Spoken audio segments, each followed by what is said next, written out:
is Little Caesars Thursday Night Lights, presented by the Gomez Law Firm.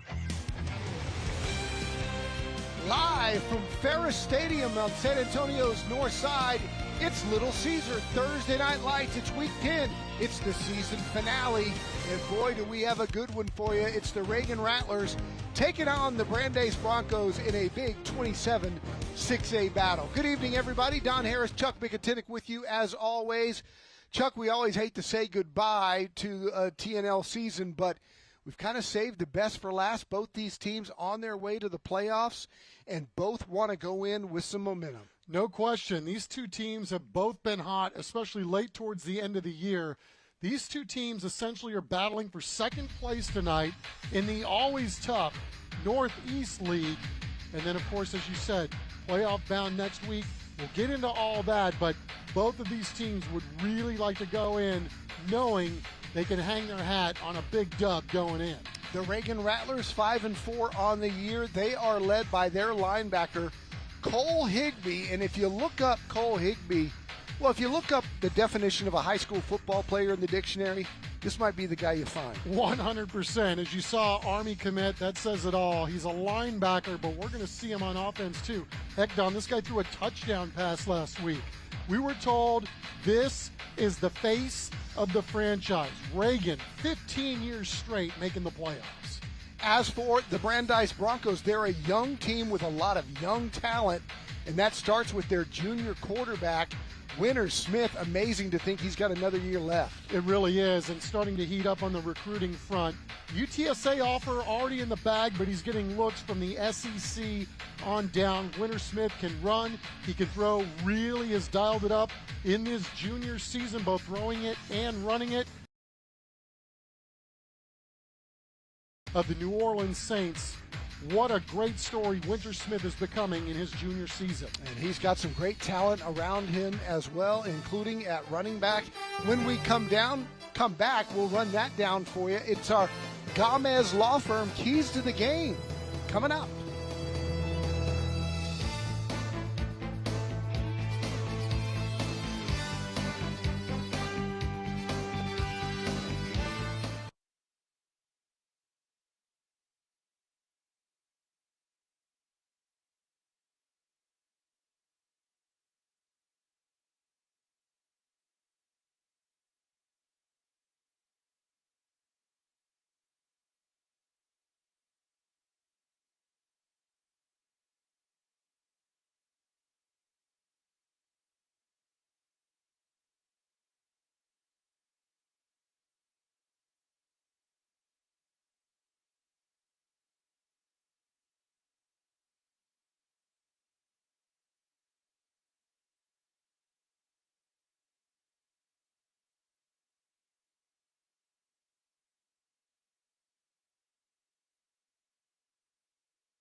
This is Little Caesars Thursday Night Lights, presented by the Gomez Law.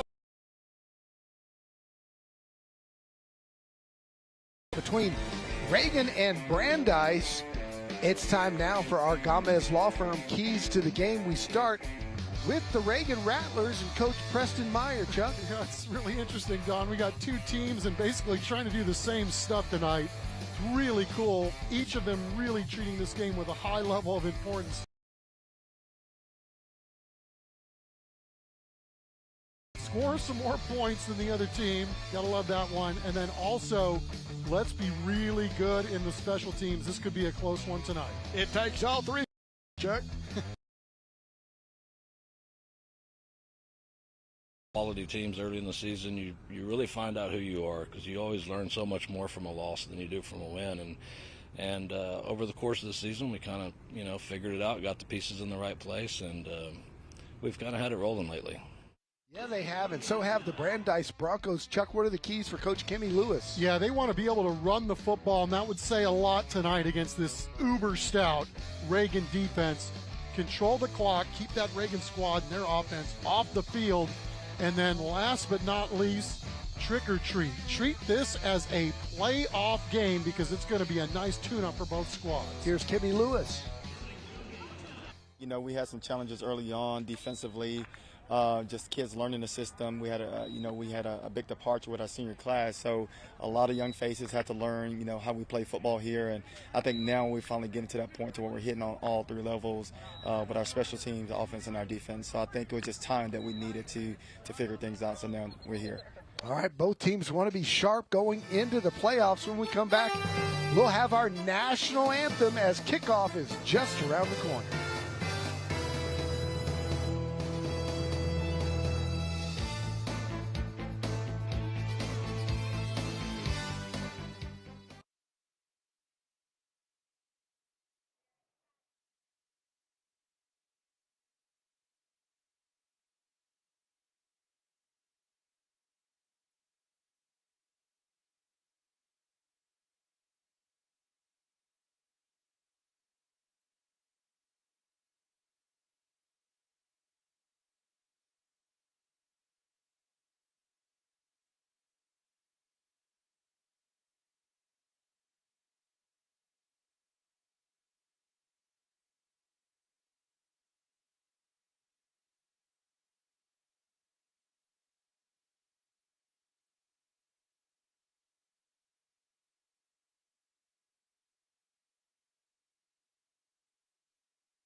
Tonight's broadcast of Thursday Night Lights is sponsored by Little Caesars, The Gomez Law Firm, Beluga Air, DH Plumbing, Rushmax, Mega Furniture, San Antonio Sports, Valero, Absolute Power Electrical Contractors, Christus Children's, Gautier Formal Dresses, The Good Feet Store, Collision Experts of Alamo Heights, South Texas Family Medicine and Urgent Care, TELUS Equipment, Ideal Precision Roofing, Brazilian Top Team, and Monarch Trophy Studio.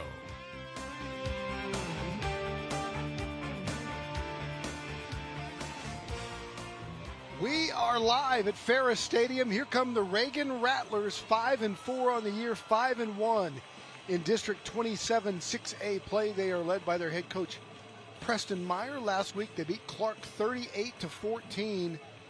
Again, their only district loss was to Johnson and Chuck. That was a game that Reagan had on ice, it seemed like, until the last 2 minutes. There's no question, Don. I mean, you look at the game clock and how well Reagan actually played in that game. I mean, they had it, and it just let it slip away late. And, it was one of those all-timer games, but, this is the program, right? I mean, they've made their mark since their inception. Playoffs, yeah, almost a given every single year, but they've really made their bones here of late. This looks like a team that could do some damage in the first round, no matter who they play. The Brandeis Broncos rivaling the Southwest Dragons for best breakthrough inflatable. Impressive as here come the Broncos. Kimmy Lewis's squad is 7-2 on the year, 5-1 in district play. They beat Roosevelt 55-20 last week.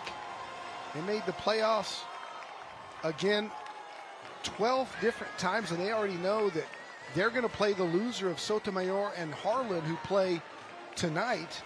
And again, they've been on a tear since their loss to Johnson earlier in the year. They've done a really good job.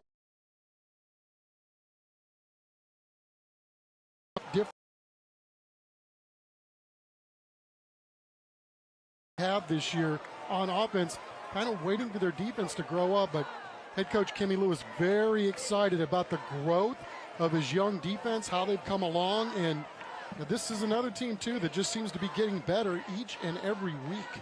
The Broncos are lined up and ready to go, so are the Rattlers.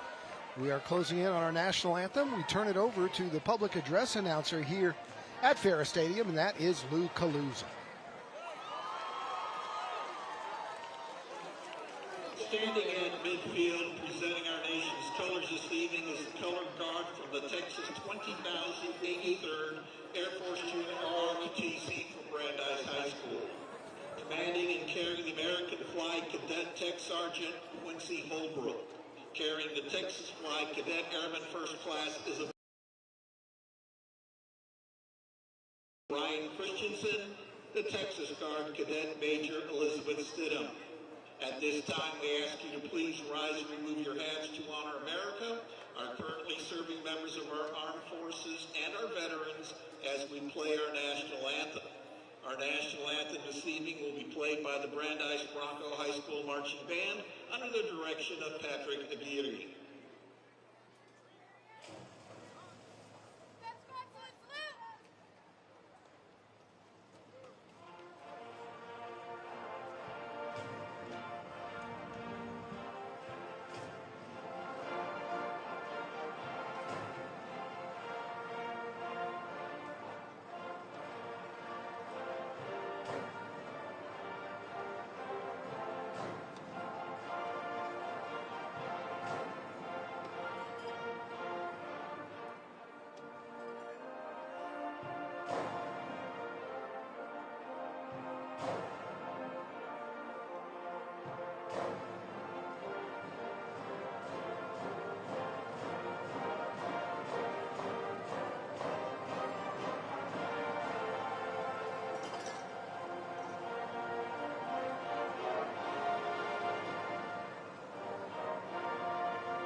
Game Time Weather is sponsored by Beluga Air.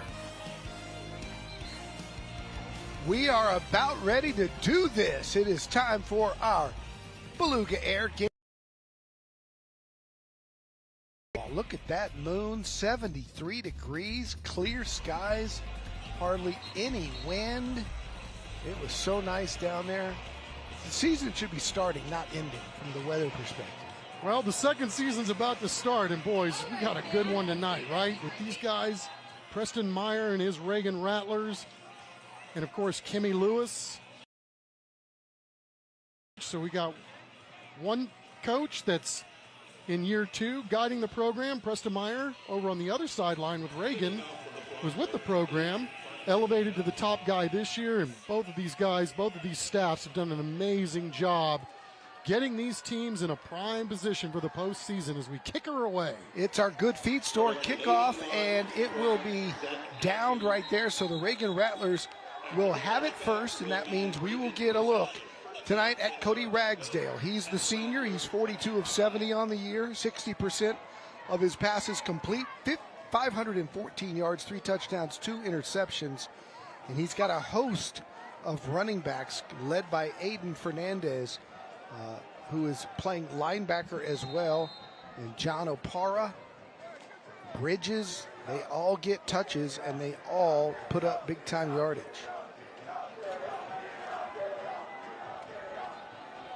First down and 10 for the Rattlers. It's Bridges who starts in the tailback position. And they'll run an option, and they'll keep and pick up about 5. A nice first down play by Cody Ragsdale. Yeah, they come out in a formation. Looks like they're going to spread you and dead you. to start the ball game. Then they go back to a more traditional running formation and pick up a nice play there on first down. 2nd down and 6. Look out. Nice play down the sideline to the 50, to the 40.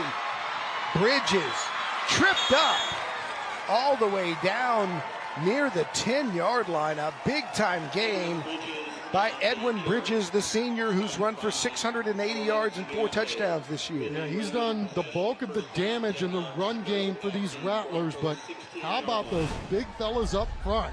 You start with Emiliano Garcia at center, and then Ethan Davila, and then Trip Davenport over there on the right side of that line, and that was a cavernous hole in which to run through. It's a rush max first down. We're inside the Absolute Power red zone. Full house backfield back there.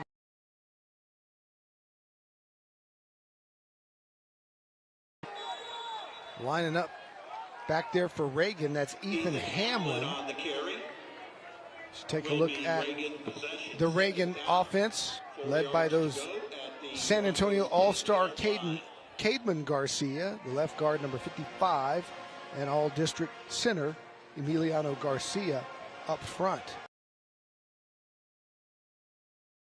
See a lot of moving parts for these Reagan Rattlers, kind of different than what it's been in years past. R.C. Wagner lining up there. She'll blitz off the corner. They go to Bridges. Dances his way. Falls forward. And he's got nearly a first down. It'll be 3rd down and short as we take a look at the Brandeis defense. They're led by their team captain, Alexander Taylor, the free safety. They've got some big fellows up front, including Jaden Villarreal and defensive end C.J. Parker. CJ's a big fella too, 6'3", 280. 2nd year starting on varsity. We need a big time performance out of him tonight. Lucas Wheeler will make a lot of tackles at linebacker. 3rd and 1 for the Rattlers. I formation here. Drags their hands, and it'll be good for a first down, and that's Aiden Fernandez. He's just a junior, one of those mini backs that Reagan runs at you. Yeah, Reagan's floating some different offensive linemen at us too here earlier in this game. Rodrigo Zuniga, the junior, doing a nice job of plowing the road for these Rattlers early on. Fernandez still in the tailback spot. Cole Higbee, the player that we featured that plays linebacker, is in the game as well here on offense, number 47. And you see him moving to the left side there, looking for the formation. 2 tight ends, 3 tight ends over there to the left. Now they run one over here, and there's some mass confusion. They'll burn a timeout. It's 1st and goal for the Rattlers when we come back, scoreless from Paris.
All right, so it's 1st and goal for the Reagan Rattlers. Coach Preston Meyer there, deep in thought as the Rattlers try and get on the board first here. They're at the 3-yard line.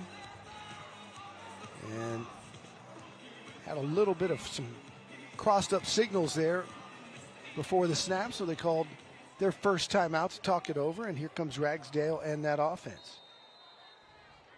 Fernandez still in there at the running back spot. Will McCabe splits to the right. And it's Cole Higbee to the left, number 47. So rush max first down. check the signals. They'll run Fernandez, and he's tackled Jacob Gomez, busted through to make a nice play and stop him short of the goal line. Yeah, you're not kidding. Good eyesight, partner. I was like, man, who's that kid that squirted through? But it was indeed Jacob Gomez with his 70 tackles and 3 TFLs for the year, coming up and plowing through the gap. No problem there, huh? Nice job coming off the edge. Second down and goal from the 2.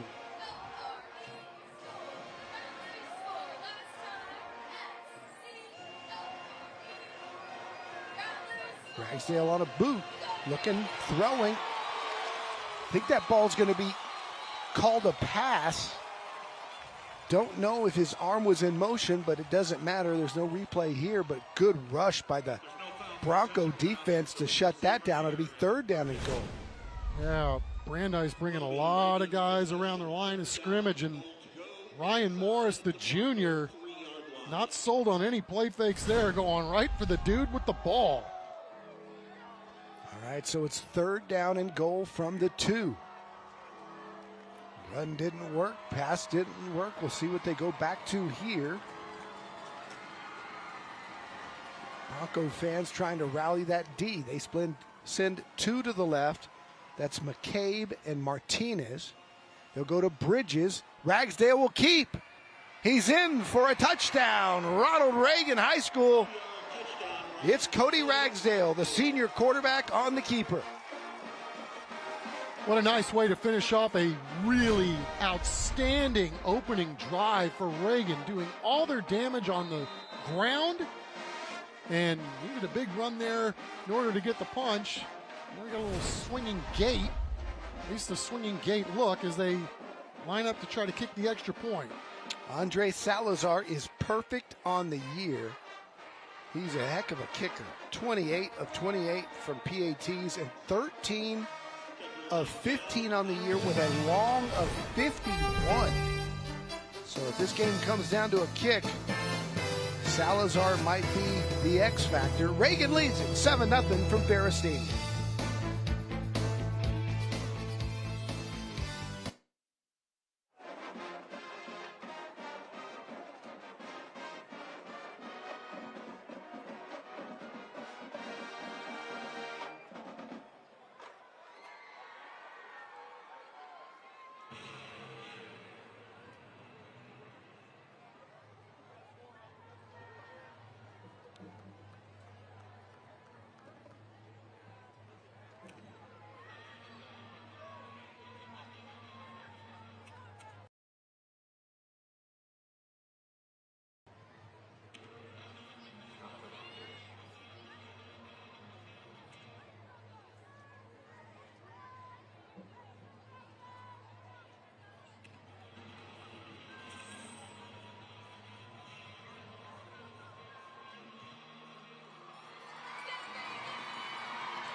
This is Little Caesars Thursday Night Lights, presented by the Gomez Law Firm.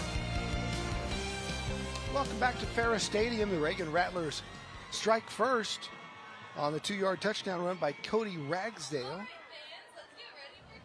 senior quarterback who Chuck engineered a heck of a drive. Indeed. You talk about a grit ground game to begin a ball game, kind of set the tempo for what we're going to see the rest of the night. You got the home run to help set them up, and then just really good running around the goal line to seal it. You come out here, big ball game, you want to set the tempo early, and I think you could go down against a really good Brandeis defense and take 4 minutes off the clock. Got to think that Coach Meyer very pleased with the way this one has started. So Brandeis will field it, and breaking free, almost broke it, was the kick returner for the Broncos, Julius Saunders. Yeah, you didn't think that was going anywhere from the get-go, right? Had a hard time finding the ears and got stoned. At least it looked like that on the surface, and then, man, was maybe a step or two away from popping that sucker. All right, so here is Winter Smith, the junior quarterback. As Chuck said, at the outset. He's got some SEC teams looking at him. UTSA's already offered. And it's a rushback's first down. He'll turn, handoff. Gain of about 2. That's Jerron Morris, who has been on a roll lately. In fact, last week he ran for a school single game record, 356 yards and 5 touchdowns. As you take a look at that offense, they're led by Brennan Williams, the big left tackle, 62, who is a big time prospect. Also on our San Antonio Sports All-Star game. 2nd and 7 for Smith. He wants to throw it here. Straight drop. Now fires the little screen. Morris still on his feet. And he's short of the mark. It'll be 3rd down and about 3. To your point, Don, Brennan Williams on that play took on 2 Broncos on the left side over there. Amazing job. He was the only guy remaining on his feet at the end of that play, but Brandeis sure could use a first down here to keep this drive alive. There's the Reagan defense with Cole Higbee. Smith going to keep it himself, and he's tripped up short. Nice open field tackle. Looked like Smith had that all the way, but he was tripped up by Jaden Bullock, only a sophomore. What an incredible open field tackle that was by 38, Jaden Bullock. 51 tackles on the season. That may have been his best. So Zach Cantu lines up to punt it away for Brandeis. Deep in their own territory, they won't go for it here. It's a high, long end-over-ender. Goes out of bounds with no chance of a return. Reagan will have it up 7-0 when we come back.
Welcome back, 7-0, Reagan over Brandeis. We've saved the best for last here in Week 10. You know her, you love her from the San Antonio Living Show.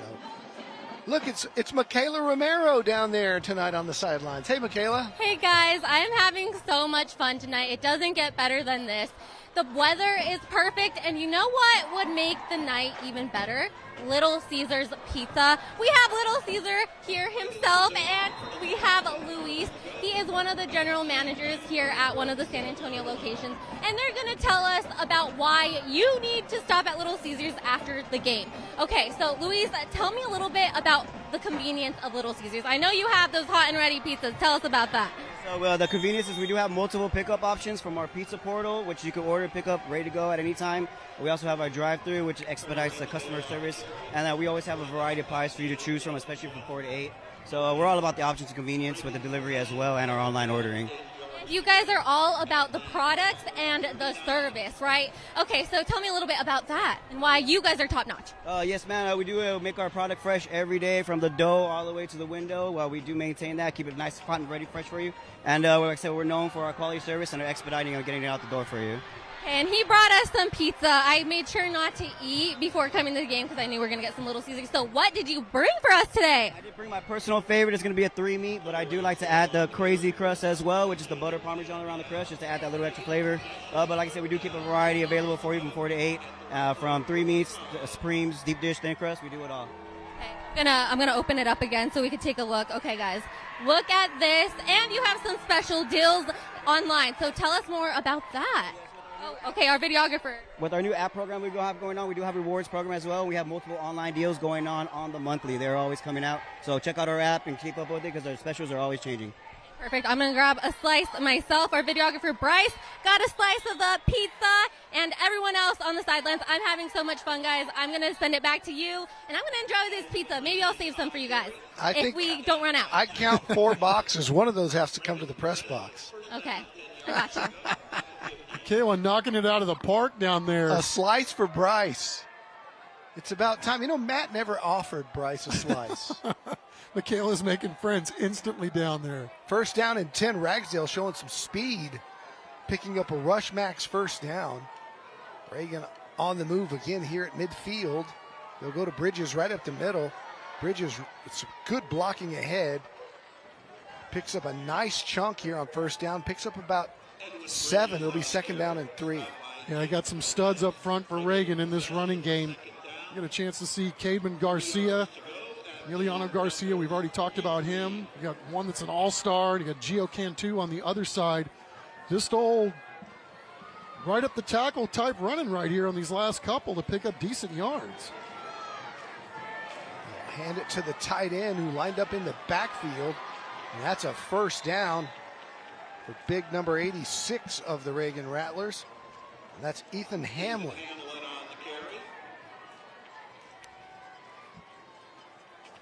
See how many Reagan Rattlers have already gotten touches in this ball game. It's a little of this, a little of that, but they've got ample guys that are quite adept at toting the rock. And again, they're getting an amazing push up front. Hamlin, our Scholar Athlete of the Week. Make sure you stick around for David Chancellor's story on him at halftime. New rush max first down. They go back to him, and he's trying to take everybody out with him. Bulling his way ahead for a good 5-6 yards. Nasty intentions by 86 there at the end of the run. You could see Reagan just kind of simplified everything. It's like, we're going to line up, we're going to ram it down your throat, and we're going to keep doing it until you can stop it. And to this point, things are working quite well for the Snakes. Would it surprise you that he's a wrestler? Going looking for that contact. Tough kid. Second down 4. It's Bridges. Off tackle and going nowhere. Coming up to make the tackle Lucas Wheeler. He's their leading tackler along with Jacob Gomez. And nice job by the senior linebacker to come up and make the play. Yeah, they're going to have to start committing more guys around the line of scrimmage, kind of like what they did around the goal line, because Reagan's getting ahead of steam here on these drives as we tick away in the first half. Our Gautier Formerwear Band Cam, taking a look at the 2 bands tonight. And by the way, if you're a fan of high school football pageantry, do not miss tonight's halftime show. 2 of the bigger, better bands in the area will be performing tonight during our D&M Plumbing halftime show. Fernandez up the middle. He's got the first down, the rush max first down right across the 25 to the 24-yard line. Clock running quickly here. We're inside of 2:30 here in the first quarter. Yeah, they have dominated in their 2 possessions. That man's had a big hand in this. It's just simply running the football and nobody there to stop it. Last play, well, no, 2-minute timeout comes at the second quarter, so excuse me. Rush max first down. Ragsdale's going to throw the little bubble. That's that big linebacker that we featured off the top. Their best player, Cole Higbee, plays both ways, and he's got another big gainer there for the Rattlers. He's going to actually come out of the game here so he can catch his breath and play defense. I mean, but is there nothing that Cole Higbee can't do on a football field? An outstanding job by Ragsdale to pump it and then throw it, because if he'd have let that thing loose, Brandeis in a good position to stop that throw. All right, so the Rattlers knocking on the door. Minute 32 to go here in the first. Bridges, Hamlin back there with Ragsdale. They can get a first down still without scoring. Ragsdale hit as he throws, but caught by one of the big offensive linemen. And he's still going forward. Right place, right time for big Gio Cantu. Now, Brandeis really has played the pass in this ball game exceptionally well to this point. This wasn't necessarily a pass for sure, but it was intended to be. Ended up being a fumble and a recovery, but mercy, 18 getting in there quickly to knock things down. Lucas Wheeler, and then Reagan fortunate to be able to keep this drive alive. Think about Gio Cantu as a future, maybe a tight end. Those hands. Just a sophomore. Second down. We'll call it 14 for the Rattlers. That backs him up. A hand inside to Hamlin. No one nowhere. Gets back maybe to the 24, which was the original line of scrimmage. And so the Brandeis defense bowing up here behind guys like Lucas Wheeler and Jacob Gomez. It'll be third down and 12. So Lucas moved from defensive end to linebacker, and I'll tell you what, that young man came to play. It seems like we're calling 18 every position. That's the end of the first quarter. The Reagan Rattlers up 7-0. They've got the football inside the red zone. It'll be a crucial 3rd and 12 when we come back.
Closed captioning for tonight's game is sponsored by TELUS Equipment. They are switching ends here at Ferris Stadium. And the Reagan Rattlers talking it over. Coach Preston Meyer on 3rd down and 12. Has to be impressed with his opponent tonight, the Brandeis defense holding firm. Yeah, finally got him behind the chains a little bit thanks to that huge fumble recovery by Reagan. We seriously need to get off of the field here. Reagan's offense very potent. They've been averaging well over 30 points a game on the season. Little reverse pass going to the end zone. Got a man and it's broken up. Nice play back there on the back end by Noah Zubiate as Reagan threw Will McCabe on a reverse and let Will throw it. Had a man, but great coverage by the Brandeis secondary. Yeah, the wide receiver, Junior McCabe, coming over making a play, and Coach Meyer's showing us he's not afraid to let some of his big fellas throw a ball like he did last week. Salazar, 13 of 15 on the year. One of the better kickers in the area. And it's just a chip shot for him. It is through, and the lead is now 10-0 here early in the second quarter. We go back down to the sidelines and Michaela Romero. Michaela. Hey guys, I am having so much fun. I could feel the energy. They're right behind us right there. I actually have one of the presenting sponsors here. We have Gomez Law Firm. We have attorney Leslie Rodriguez here, and she's going to tell us a little bit about what they do. Hey, so what do you guys do? So at the firm, we handle catastrophic injury cases. We handle complex commercial litigation. What sets us apart is our attorneys are ready to meet that challenge. They don't back down from a fight, and when we fight, we win. But what comes with cases at that level, at that severity level, is inevitably a struggle. Our clients sometimes can't work. They can't contribute to their family in the way that they used to.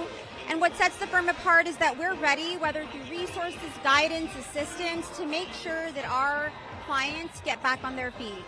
Gomez Law fights, Gomez Law cares. And you guys care about the community, which leads us to why we are here tonight. Why do you guys support Thursday Night Lights? So Mr. Gomez has devoted his entire life to the community. For over 50 years, he's put the community first, and that means putting people first. And particularly student athletes. And so when the firm is available to put themselves out there and contribute to things just like Thursday Night Lights, we're going to do that. Perfect. Thank you so much, Leslie. You guys, I'm going to send it back to you guys. We feel like we're back in high school with being down here. We're having so much fun.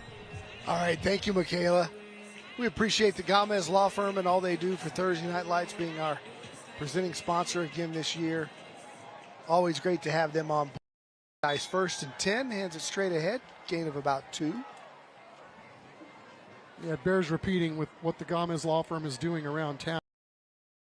Sponsoring young fighters, young boxers, or young journalists around town. They're doing great stuff on social media. Gomez Law has been there every step of the way. It's really, really cool to see. Yeah, great family. Had a chance to meet Mr. and Mrs. Gomez a few times, and great people. Passing down for Smith, and look at the ease in which he slung it down there. It'll be pass interference on Reagan.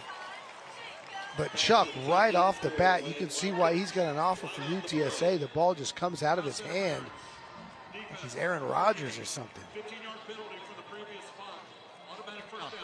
Yeah, you're not kidding. I mean, this guy, he's special in a lot of ways. I mean, he's got the size, he's got the arm, he's got the poise. Still an underclassman. 38 was pretty good there at the end of the run, or the end of the tree route there, but did a lot of down.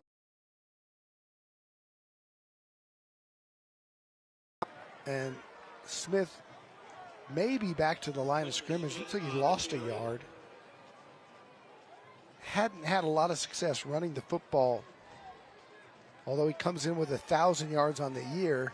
He's lost his footing a couple of times tonight. Was short on that first drive of picking up the sticks, and then lost a yard there. But boy, was he impressive when he lets her rip. Yeah, you know, that time he did lose, he lost his footing, but that might have been the best thing that happened to him, because there were a couple of Reagan Rattlers there ready to make contact. Trips to the left-hand side. He's looking that way, takes the check down.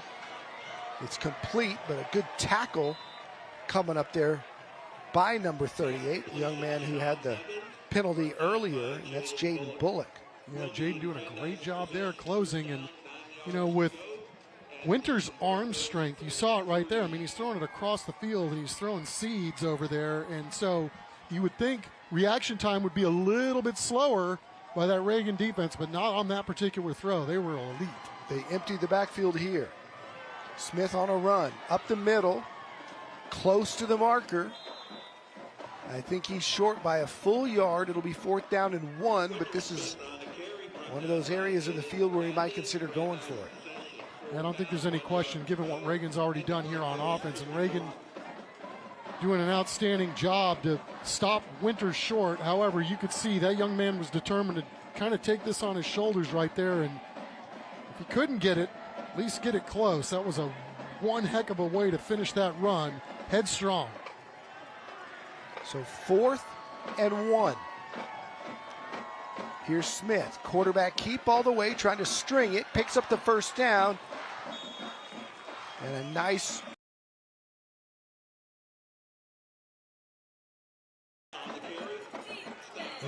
I thought Chucky was in trouble, but he found a little space and hit the hole. Yeah, and shout out to Israel Gutierrez, the junior right tackle, and Sergio Salazar, the senior right guard. Those guys held their blocks just long enough, and Morris, who you pointed out, is having one heck of a year as well.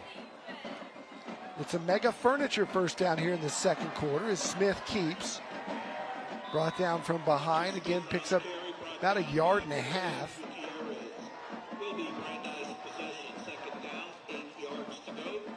Well, you can kind of see what Broncos head coach Kimmy Lewis is doing right here, right? He wants all the eyes on the quarterback to try to loosen up some of the stuff that's going on right now because Reagan is really packing it in. 2nd down and 8. They'll check the sidelines.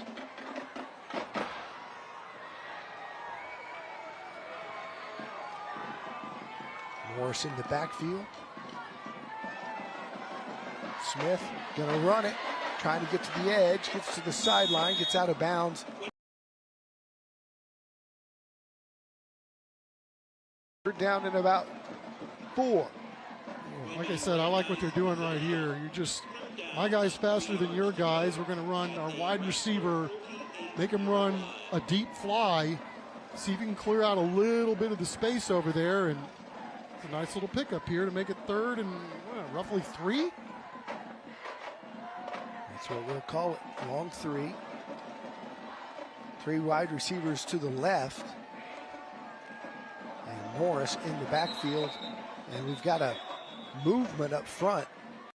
I believe it was on Brandeis, a false start, and it is. Offense, number 63, 5-yard penalty. Remains 3rd down. We don't have a lot of size, Brandeis, outside at wide receiver. He got some fast, shifty guys. Try to get somebody open, and obviously that is a untimely penalty. Turns 3rd and 3 into 3rd and 8 overnight.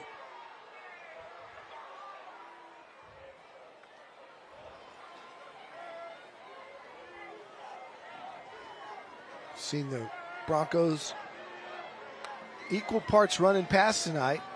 Smith going to keep, and he's not going anywhere.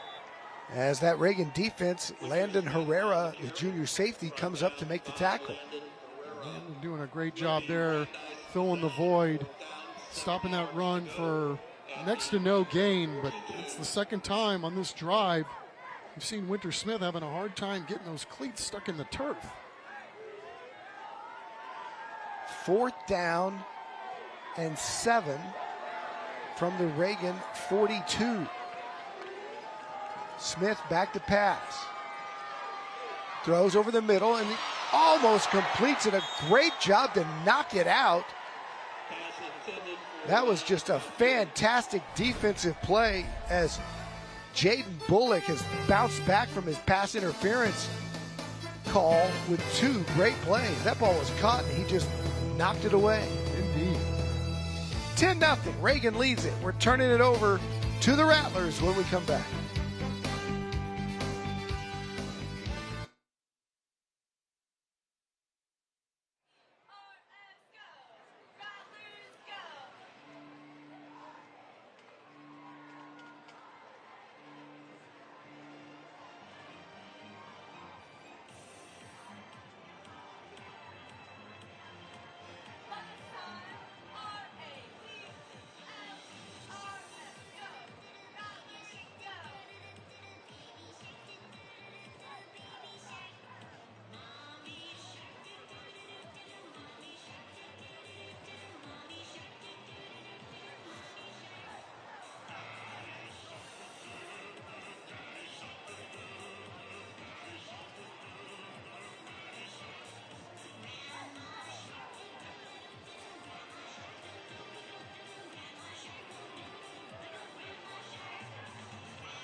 We are having a great time with Joe and Alejandro from Beluga Air. We were just dancing to Baby Shark. We're having a good time, right, Alejandro?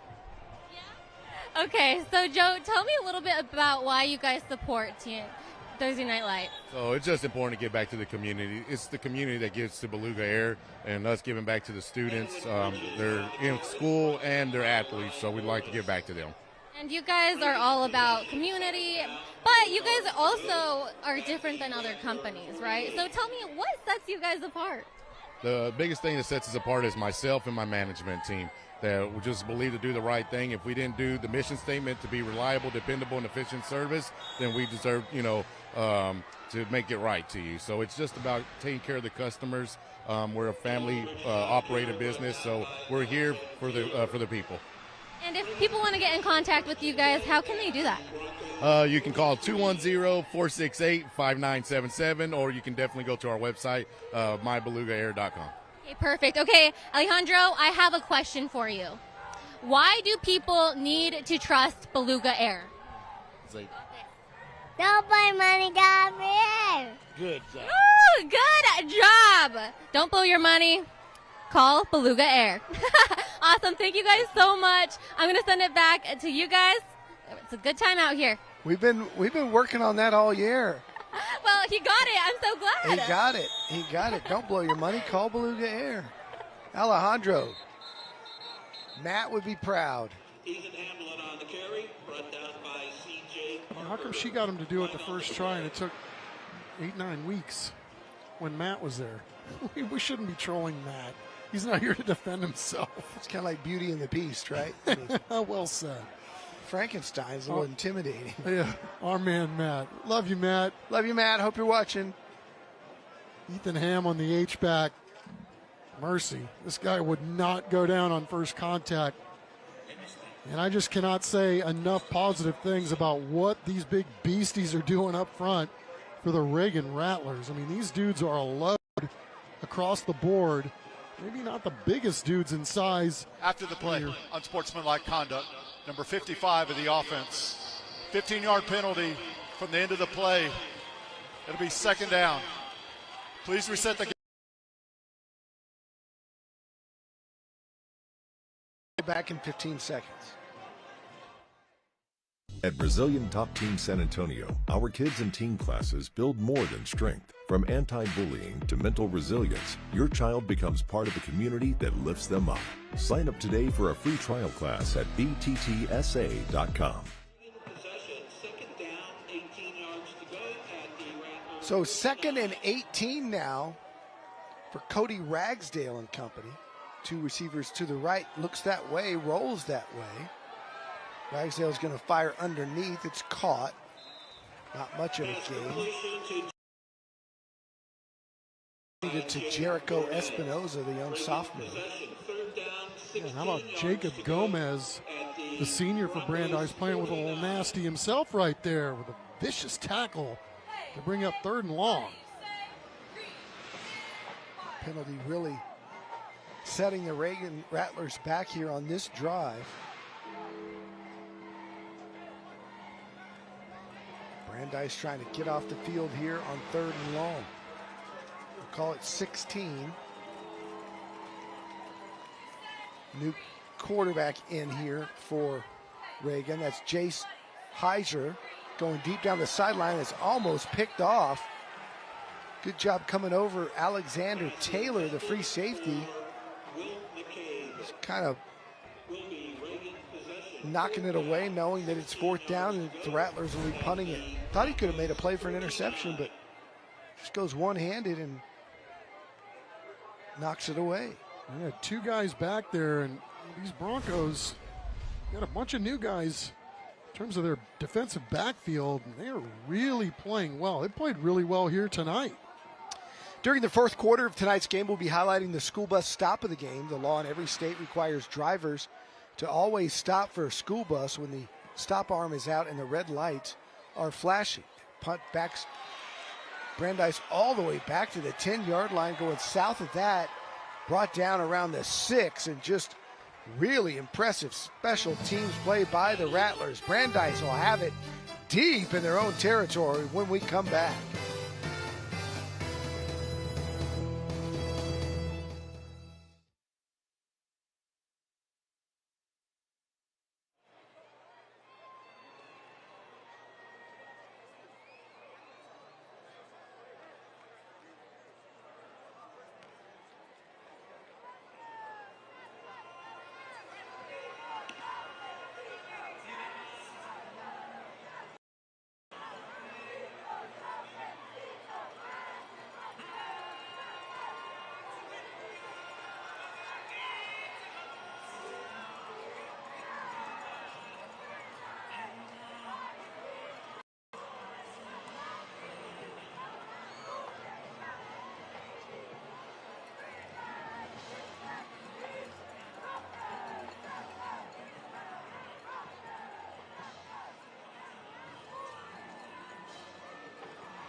will be Brandeis in possession. First down, 10 yards to go at the Broncos' 9-yard line.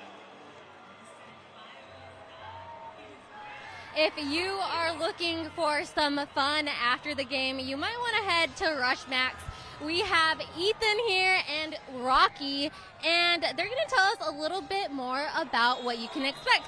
So, Ethan, tell me, what is your guys' mission at Rush Max? So our main mission at Rush Max is to take families away from the stress of their normal lives and help give them somewhere to, gather and have fun and make new memories with their little ones and loved ones, stuff like that.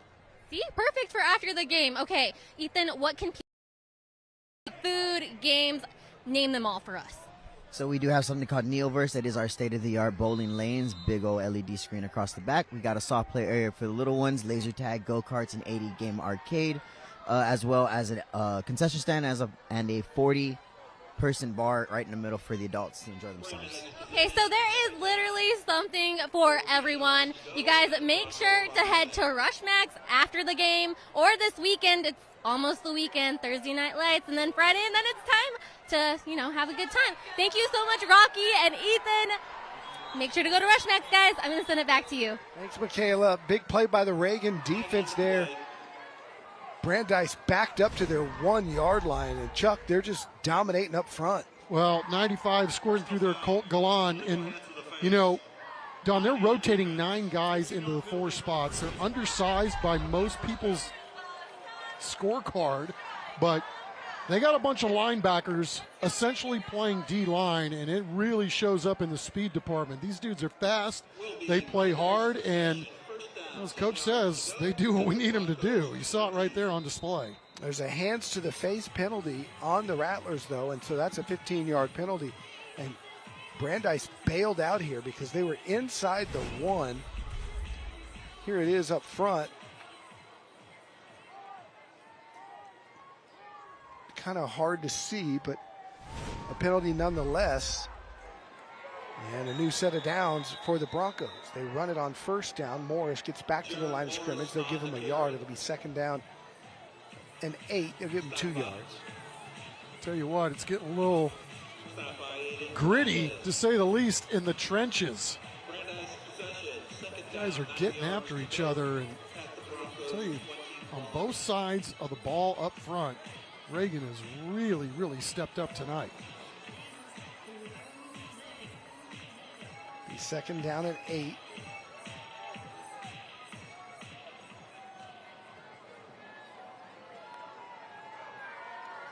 Smith rolls out, pivots out of it, now going to run it, got some speed. Winter Smith, look out, tripped up. He was one man away from busting that one the distance. Flag down way back here, trailing the play, and it may be a personal foul against Reagan. Is personal foul, illegal hand to the face. 98 of the defense. 15-yard penalty will be added into the play. First down. He was way back on away from the play, trailing the play, so it doesn't really affect what you saw on the actual blocking scheme, but it will add 15 to the end of it. I just love that play design right there. That was really, really nifty. Looked like Winter was going to go right, but no, it was going to boot it out to the left, and he had Morris over there, 28, to help him block. Both of his receivers were covered downfield, and then you can see how quickly Winter Smith decides he's going to run with it, how quickly he can scat it downfield. Hands off instead. This time, Jerron Morris, nowhere to go. Yeah, Morris is an interesting story too, Don, as we have a stoppage in the clock. They'll take a timeout. It's the 2-minute timeout. Boy, is this half just flying by. Yeah, this whole game, we were told, don't be surprised if you see a 2-hour ball game, and so far it's tracking in that direction. But as we take a look at Emiliano Berlin's numbers there on the season in terms of his height and weight, having a fantastic year. I mean, again, getting back to Morris, 28 for Brandeis. This guy, you talked about the big week that he had last week, but this guy honestly has been a terror all year. And what's really, really cool about his story is that he was on JV last year, and that's stacked Brandeis varsity last year, and Kimmy Lewis has made no bones about it. He goes, we knew we would be good this year. We thought we'd score a bunch of points. We thought it'd take a while maybe for our defense to grow up, but the biggest surprise maybe on the entire team is we really didn't know what we had at running back. And to think that Morris has come out and done what he's done, you know, a yes sir, no sir kid. He competed on the JV level last year. To do what he's done, I mean, there's a reason why Brandeis, many reasons actually, but you know, when you're talking about this team and this league and playing for second place in this league tonight on the final week of the reg, you know, you got guys like Morris who are, you know, testament to what they've done and to what that young man's been coached up to do. 22 touchdowns, 5 last week against Roosevelt, 4 the week before against O'Connor, 3 against Churchill, 4 against Madison. Smith gets to the edge and gets out of bounds. Winter Smith on the carry, forced out by Landon. Forced out of bounds. It'll be third down and about 5. Winter doing a great job of kind of taking what Reagan's defense is giving, which isn't a whole lot to this point, obviously, as you take a look at the score. The Snakes doing an outstanding job of just staying in their lanes. And big play for Brandeis here, down 10-0. Nearing the end of the half. Smith going to throw it out there, caught. Got right to the marker with a forward progress, and I think they're going to move the chains and give him Omega Furniture first down. You may have your collision of the game right there, too. What an outstanding tackle in the open field. Yep, they picked up the sticks, but woo! 2 getting some on that play. Jaden Horace. So here we go. 1:45 to go in the half. Brandeis trailing by 10. It's a Mega Furniture first down for Winter Smith.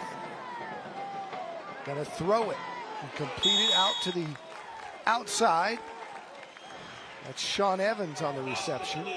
Stops the clock. It'll be second down and 4. You see what Winter's doing on these last 2 throws, Don, in terms of his shoulders? He's squaring them in the middle of the field, and then he's deciding where to go with the football, and that's really giving the Reagan defense less reaction time to get to the ball. That's some really nice looks. Second and 5. Morris straight ahead, short of the line to Kane. And at some point, we're going to be looking for 94 because he is a stud. They lined him up to the right, and he's there again, the tight end. Nick Barber going to play in our San Antonio Sports All-Star game. Morris gets to the 20, and that's going to, again, move the chains. And that'll be a Mega Furniture first down inside the Absolute Power red zone. So Brandeis threatening here before the half to make this a 3-point game. Yeah, really outstanding clock management as they walk it down the field here. And obviously that's the goal, right? You want to get some points for sure, but you want to make extra sure that Reagan has touched the ball for the last time in this half. Inside of 30 seconds, Smith rolling to his left, now going to throw back this way, got a man wide open. That's your man Barber, you called it, inside the 5 to the 4. Now the coaches are seeing the same things we are. I mean, he was running free on the last throw, and he's one of your dudes, right? I mean, this is a guy that was going to go to Army as well. Now is going to go to University of New Mexico. We'll get into that story as the night goes on, but this guy, what a great kid. What a great family. I got to meet them. I got a chance to meet them tonight while we were all picking up dinner. Happenstance, ran into each other. It's a great story. Here's Smith, buying some time, now fires. Got a man back in the end zone, caught. Touchdown, Brandeis. Before halftime, Ty Jeter with the grab. Oh, you got to love Ty Jeter, if nothing else. That's one heck of a baseball name, Ty Jeter. Coming free in the back of the end zone, and a great sell job again with the shoulders by one Winter Smith.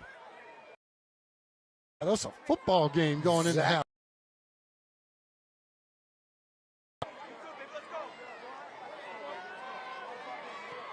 And it's, I believe, barely got it through. It's good, but we've got a whistle. And hey, TNL highlights teams that are making a difference in our communities with the Beyond the Game program. Let's hear more from San Antonio Sports and Valero. Every day, our high school and middle school coaches work hard to help athletes reach their maximum potential while also teaching life lessons through sports. Beyond the Game provides a platform to support our coaches as they develop athletes beyond the basic X's and O's. Valero's commitment to integrity, respect, teamwork, excellence, and community service is reflected in every aspect of our work and community involvement. We're proud to partner with San Antonio Sports to acknowledge the next generation of leaders who embrace these values. We are thrilled to have Valero on our team. They are a company that lives their values and makes San Antonio a better place for all of us. Having Valero as a teammate for Beyond the Game will help this program continue to positively impact more teams, coaches, and families. Teams will be recognized in the San Antonio High School All-Star Football Game in the Alamo Dome. If you want to nominate, you can visit sanantoniosports.org and learn more about the program and nominate a team or individual today. There's Ty Jeter. He's got himself a touchdown. Nice catch in the back of the end zone. Just 18 seconds to go here in the half. Looks like a young Ben Sims over there with that hair. Shout out Ben Sims. Catching the ball like Ben Sims, too, with that 6.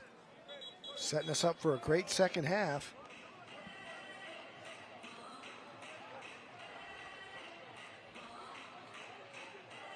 Sure is.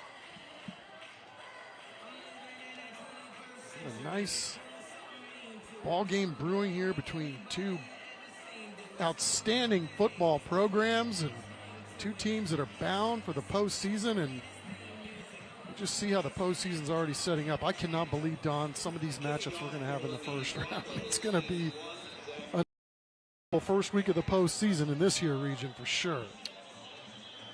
Reagan knows they'll have Brennan in week 1 of the playoffs.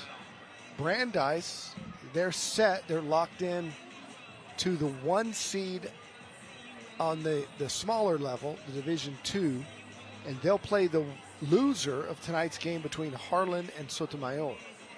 So it's Reagan Brennan next week.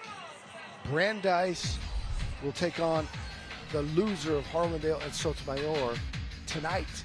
Don't forget the Christus Children's $5,000 band grant goes to one of the great bands that we've seen all year tonight, your last night to vote. We're going to see some good ones. You can scan the QR code to vote for your favorite band that you saw this year. Got to be 18. And again, the band that gets the most votes will get the $5,000 band grant. Yeah, and you know, we got the state band finals coming up early next week in the Alamo Dome, and shout out my nephew. He's a freshman at Belton. And if I would have told you, they're coming here, I should say, but if I would have told you that Belton was 6A, what would you think about that? Man, what's not 6A now, right? Little onside kick here. Hello. Ball goes out of bounds. That should not be a flag because it was touched by Reagan.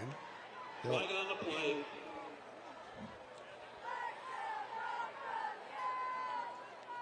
Let's see what the call is.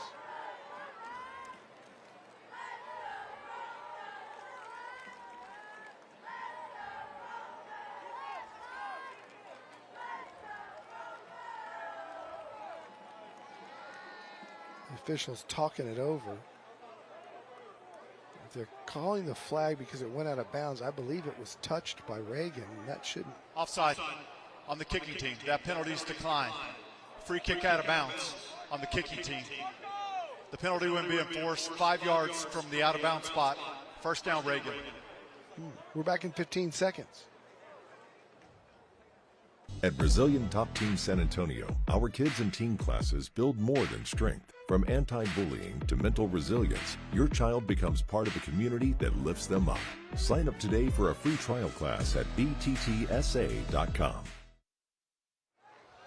All right, so as we discussed, they pick up the flag because the ball was touched. So There is no free kick out of bounds, and they declined the offside, so Reagan will have a couple of snaps here, maybe 2 plays, with 13 seconds to go in the half.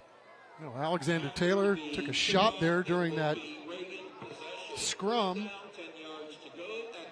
He's going to stay in the ball game.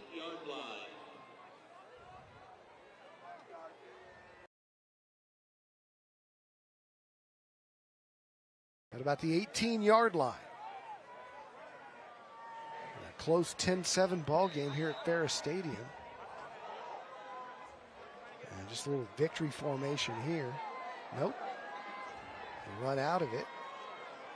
Shotgun with Bridges. And here he is.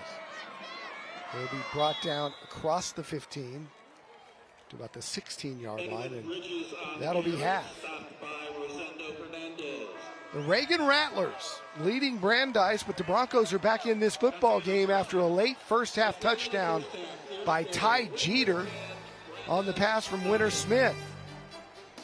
When we come back, it'll be our DH Plumbing halftime show. We'll hear from both bands. David Chancellor joins us with the Scholar Athletes of the Week. Stick around. The halftime show is next. Tonight's broadcast of Thursday Night Lights is sponsored by Little Caesars, the Gomez Law Firm, Beluga Air, DH Plumbing, Rushmax, Mega Furniture, San Antonio Sports, Valero, Absolute Power Electrical Contractors, Christus Children's, Gautier Formal Dresses, The Good Feet Store, Collision Experts of Alamo Heights, South Texas Family Medicine and Urgent Care, TELUS Equipment, Ideal Precision Roofing, Brazilian Top Team, and Monarch Trophy Studio.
Welcome to the DH Plumbing Halftime Report.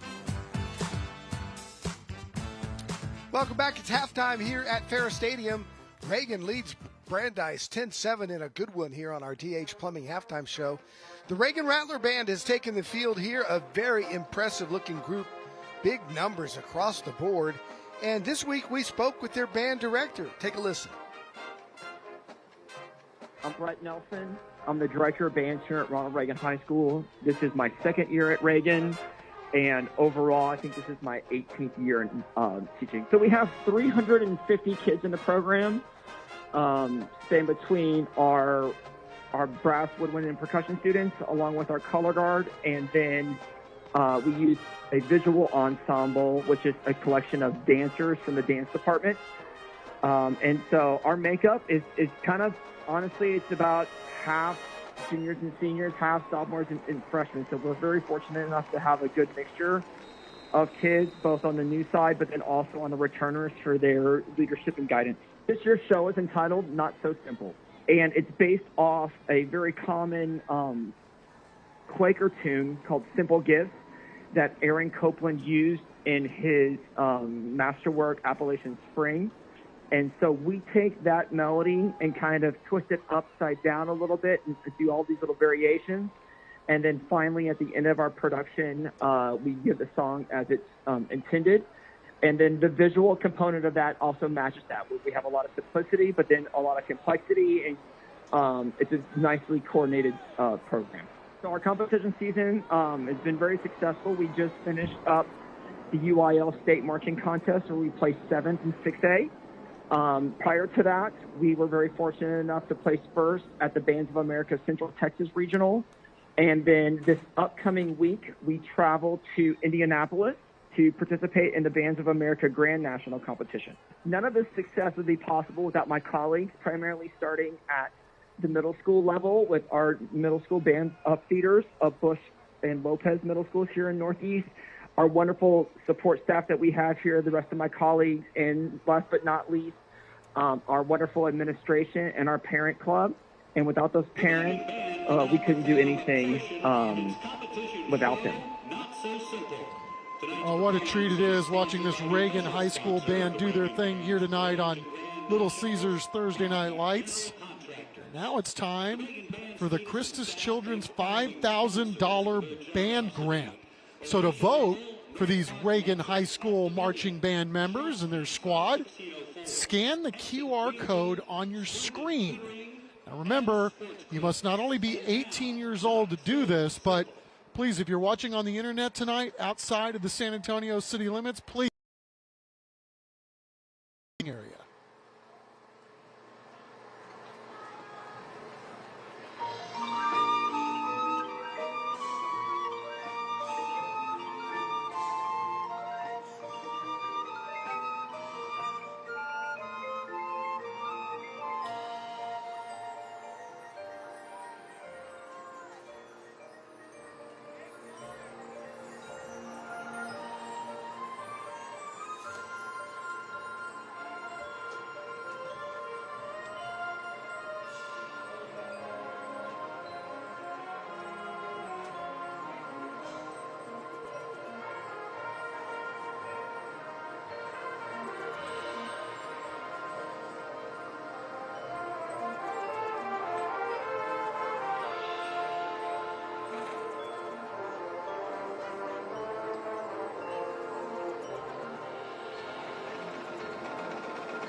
San Antonio middle and high school athletes are doing great things for our community. San Antonio Sports and Valero are shining a light on teams and individuals who model key values through their actions. This week, we salute 2 schools whose community projects demonstrate beyond the game values. The East Central boys basketball team packed 447 boxes and prepared over 97,000 meals with Feed My Starving Children, helping feed 264 kids for an entire year. Their teamwork, compassion, and heart prove that real champions go beyond the game and into the community. Southwest High School girls basketball team teamed up with Brooke Matula and the South Texas Regional Adaptive and Para Sports at Morgan's Wonderland. Together, they shared laughs, built friendships, and gained a whole new perspective on teamwork, helping Team Straps prepare for their upcoming tournament. These athletes demonstrated the Beyond the Game values of integrity, respect, teamwork, excellence, and community service.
You're watching the DH Plumbing Halftime Report.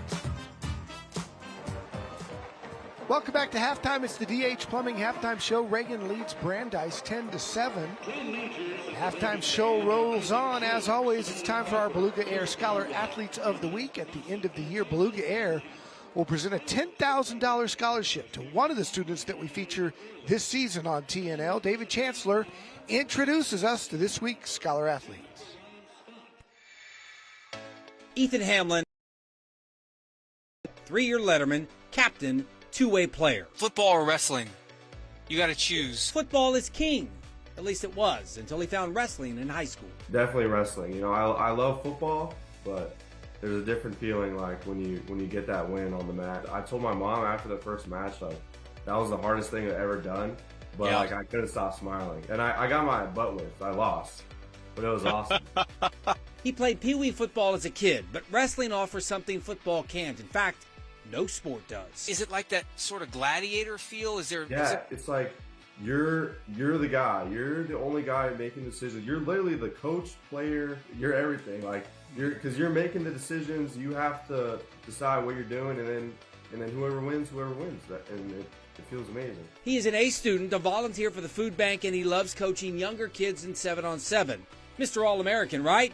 Did I mention he wants to serve in the Army or as a firefighter, or both? Athletics is such a big part of my life, and I want to use that to help other people, and use my athleticism and use some of my talents to help other people.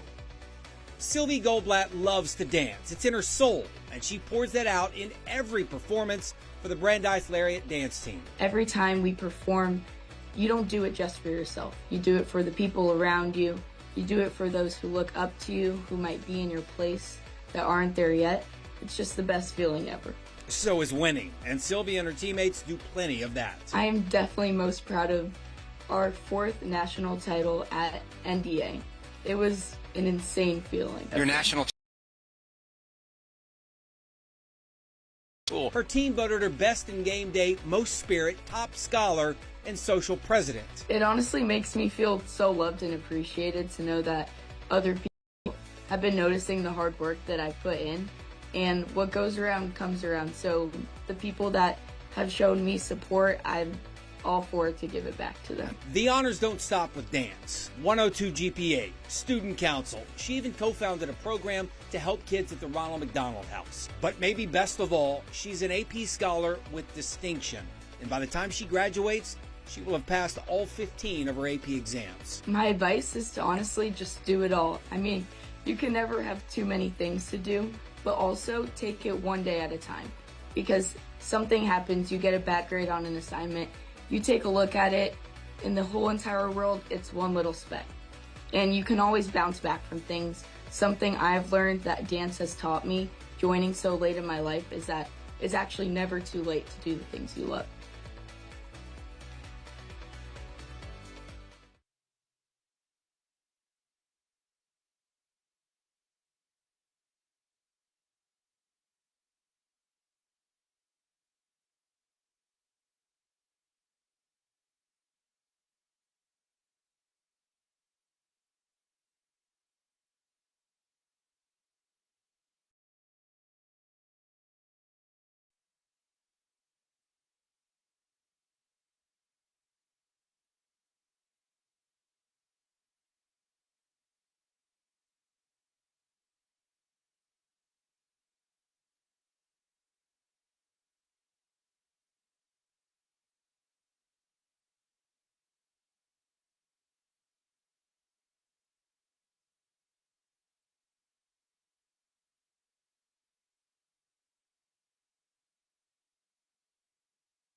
You're watching the DH Plumbing Halftime Report.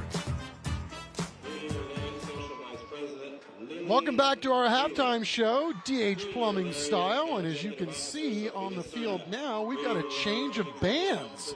The Brandeis High School Marching Band is on the field, and earlier this week, we talked to their band director.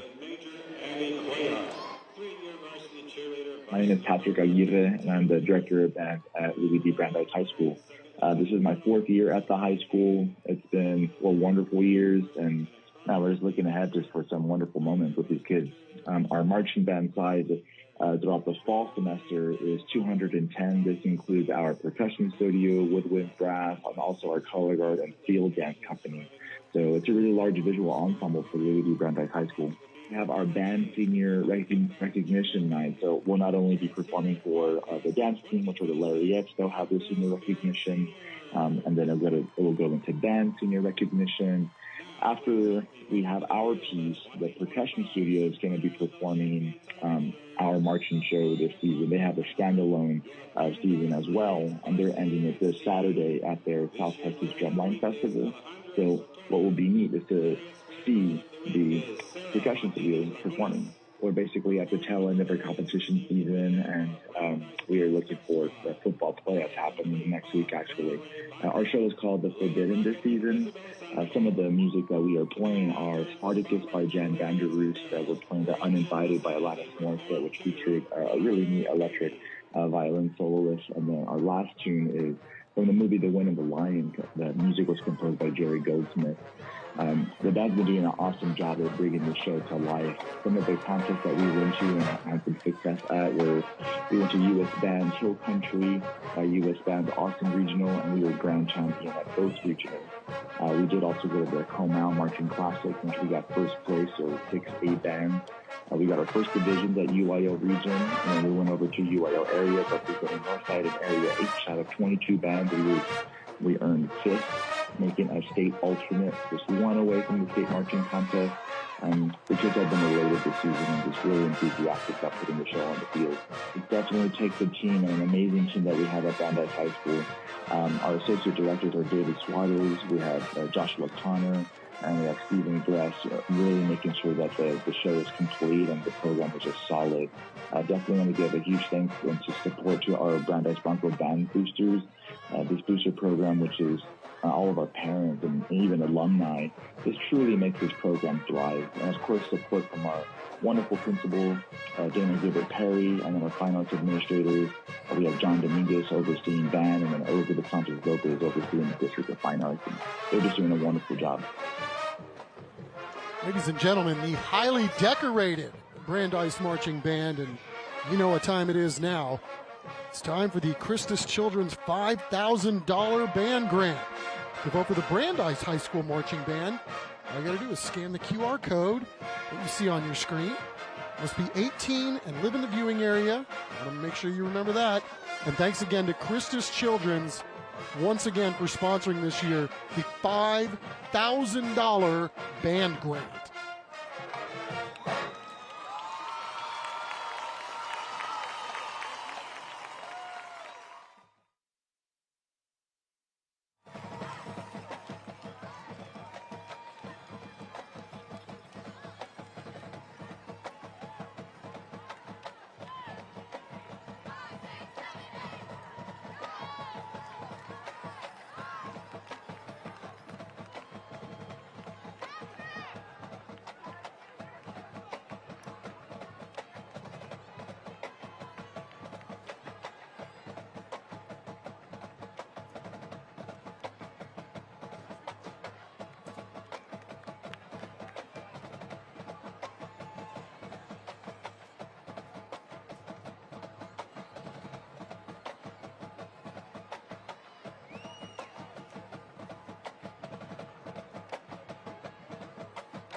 Tonight, the Brandeis Bronco Band is recognizing their senior class of 2026. The following seniors have dedicated their time and talent to the Louis D. Brandeis High School.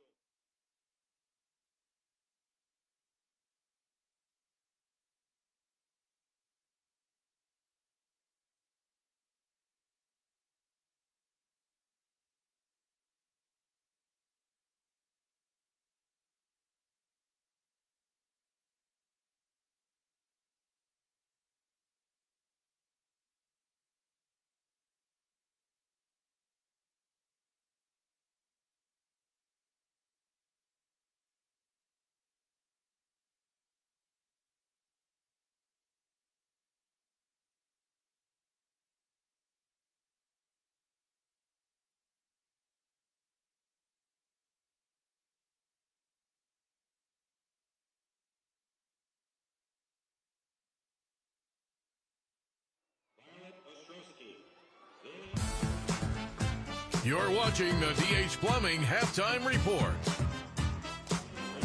Welcome back to the DH Plumbing Halftime Report. It's Reagan 10, Brandeis 7 here at Ferris Stadium.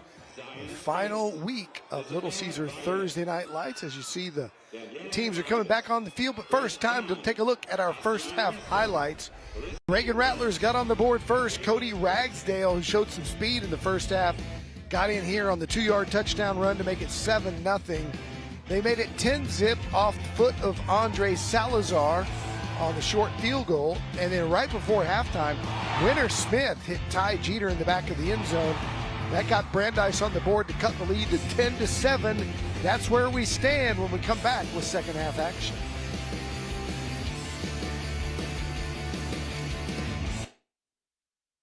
As they perform at the South Texas Drumline Festival this Saturday, November 8th.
The best Thursday Night Lights and Friday Night Rivals highlights from across the country. West stays at home, but check this out. Still on his feet, breaking free to the 40. Showing speed. Will they catch it? They won't. Touchdown, John J. Mustangs. That's the coach's son, Miles Gutierrez. He's a good pitcher. He'll pitch it downfield. Got a man wide open, caught in stride, gone. Touchdown, Bryson Oliver. 76 yards on the throw and catch. Bryson Oliver, 5'7", 160, and Oliver 4. Swing pass to the right side. This has a chance. It was to a lineman. It's going to be a touchdown. It's a trickeration, a trick play. Airborne, the air raid strike. Strike up, the airborne fight on. His 28th rivalry matchup. Oh, batted and picked up out of the air and headed the other way for a pick six. Corey Maynard in the end zone for the touchdown. Wow, that was a great play. Come in, red pass, got the hands up, batted the ball away, intercepted it, and took it to the end zone. Riverdale looking to even the game up on the opening offensive series. Hampton connects. Touchdown Warriors. Luke Tritch, his first career.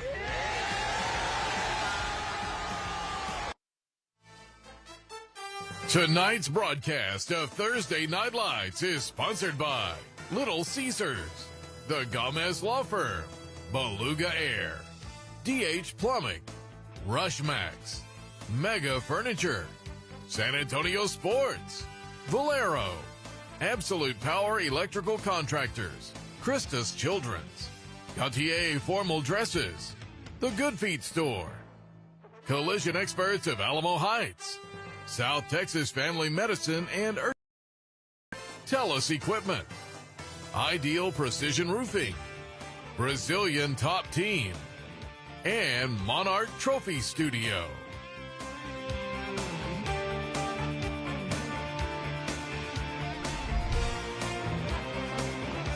We are back at Ferris Stadium for the second half of TNL Little Caesar Thursday Night Lights, the final chapter here on this regular season. Playoffs start next week. Time for our Good Feet Store second half kickoff. Reagan, I believe, will be doing the honors.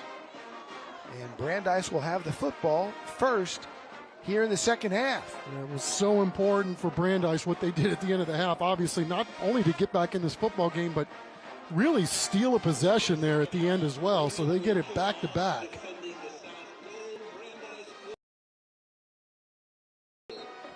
Broncos on their way to the playoffs under Coach Kimmy Lewis. As I said, they will play the Harlan Sotomayor loser. Those two teams playing tonight. And Reagan already knows their playoff assignment.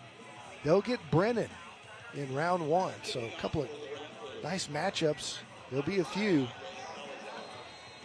across the area next week. Yeah, and you know, looking on the land with the Brandeis Broncos and talking to Kimmy Lewis this week, we talked about, obviously, Johnson and Reagan have been the class of this league for pretty much always.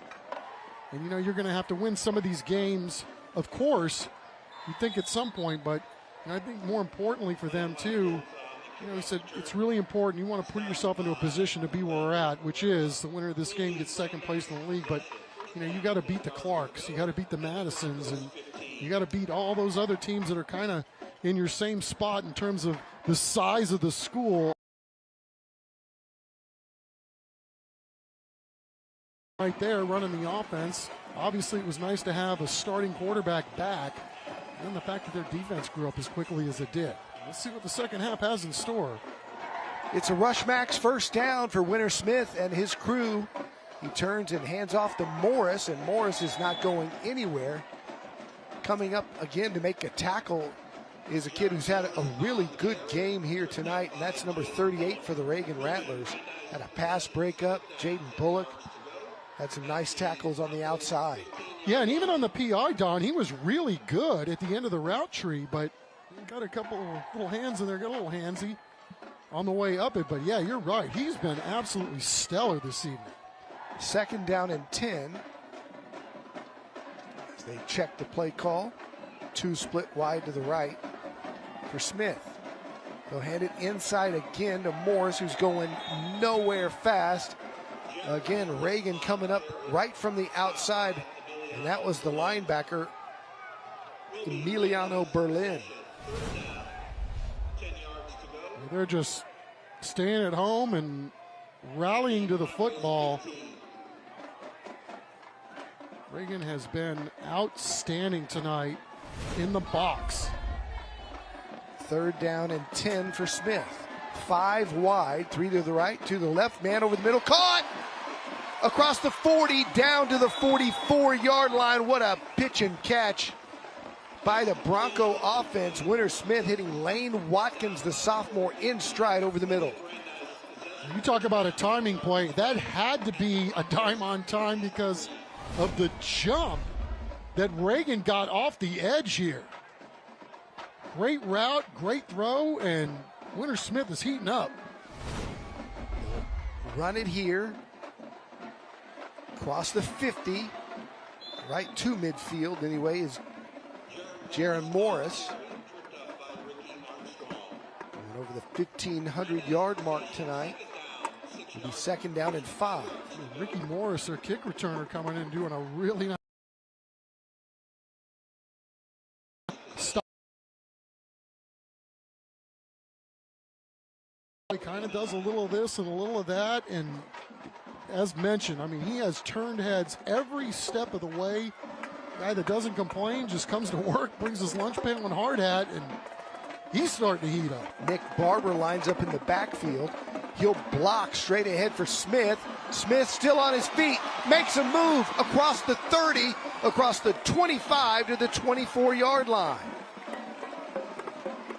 Big number 94, Nick Barber, fired up. He led the way right up the middle.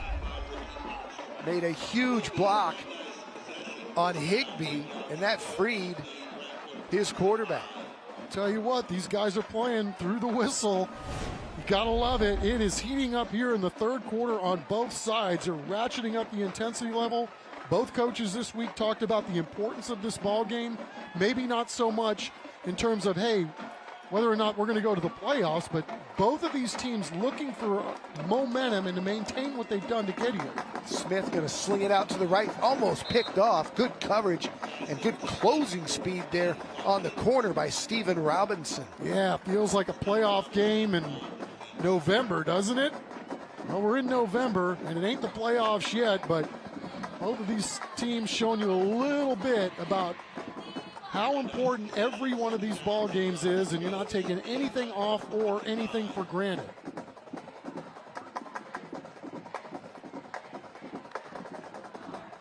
He's 2nd down and 10. They empty the set. 5 wide, bring a man in motion, and they'll hand it off. Across the 20, into the absolute power red zone is Jaron Morris. He's giving him some different looks at the line of scrimmage and then countering, going the other way. A lot of room for 28 to get ahead of steam right there and plowing through to finish off that run in style.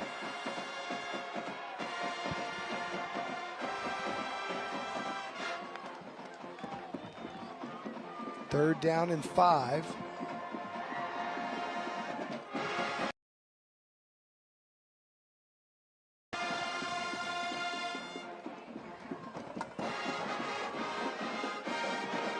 Snap.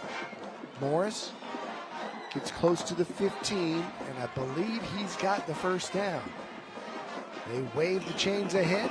It'll be a Rush Max 1st down, and here comes Brandeis looking to perhaps tie it up or take the lead as we take a look at our Gautier formal dresses band camp. Boy, how great were those 2 band performances at halftime. Outstanding. Hard to figure out which one was better, right? Oh, just terrific. New set of downs. Morris again to the 5, to the 6. It's just hard for me to believe that this guy, a senior, was on JV last year. I mean, did you see that cut? Yeah, guys, I think at that age, you never know when they're going to develop. Maybe just a late bloomer. And he has taken the load and run with it. And as Kenny Lewis told us, he's earned every right to be on varsity. And boy, is he producing. Here he is again. And this time the Reagan defense holds firm right at the 5-yard line. That's Higbee. Yeah, he ain't a little guy either, man. He's putting that foot in the rug, doing a great job, and then turning it up with authority. Got a man down. Got a Rattler slow to get up, and Morris comes up holding his shoulder as well. Don't forget, coming up in the fourth quarter, it's our school bus stop of the game. The law in every state requires drivers to always stop for a school bus when the stop arm is out and the red lights are flashing, and that's coming up later in the fourth quarter.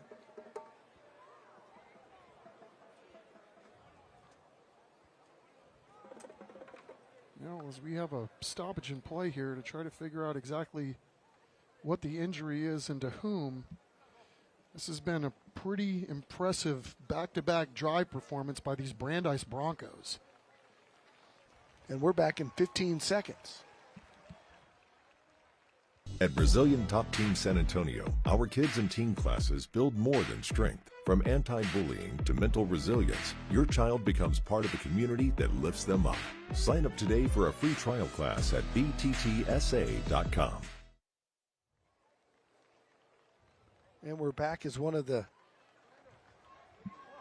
Reagan Rattlers gets helped off to the sidelines. Brandeis possession, first down, ball to go at the Rattler 5-yard line.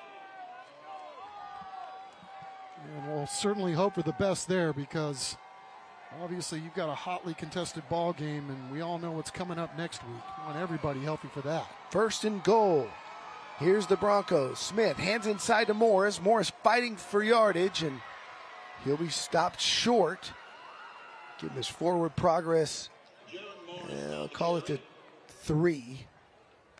Be second down and goal. I'll tell you what, Reagan's got some pretty tough backers in there. We know about Higbee. But 44, Emiliano Berlin also bowing up there.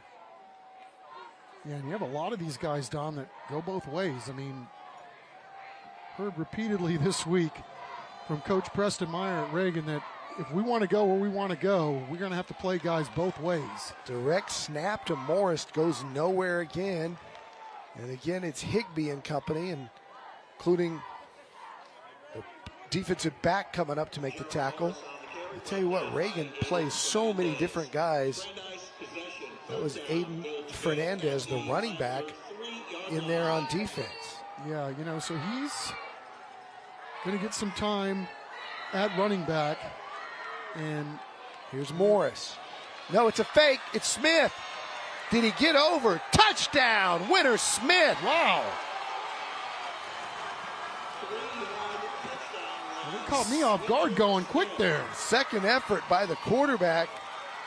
He wasn't quite there until the very end when he spun and reached out his right arm. Let's check it out. Thought he broke the plane there, and then the spin. Really close with the official right there on the line. And here is the kick to go up by 4 from Zach Cantu. Kick is up, it is good, and the Brandeis Broncos lead for the first time tonight, 5:12 to go here, third quarter.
Sponsored by TELUS Equipment.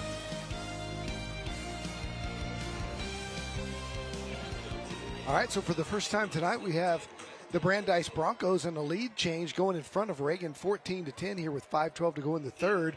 We'll see if the Rattlers can answer. Here's Cantu's kick. It will be long and out of the back of the end zone. What a kick. Multiple whistles here. No penalty flags.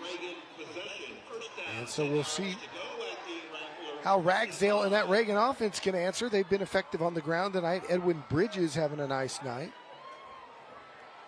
And we told you a little bit earlier about Emiliano Garcia, 3-year letterman, team captain, 2-year track letterman, academic all-district, part of our Ideal Precision Roofing and Exteriors player profile. And they got 4 seniors and a sophomore up front, including 2 tight ends, so they like to go jumbo. They got some undersized guys, but again, it's speed and nasty, and these guys got a lot of that. Ethan Hamlin, our scholar athlete in there at tight end.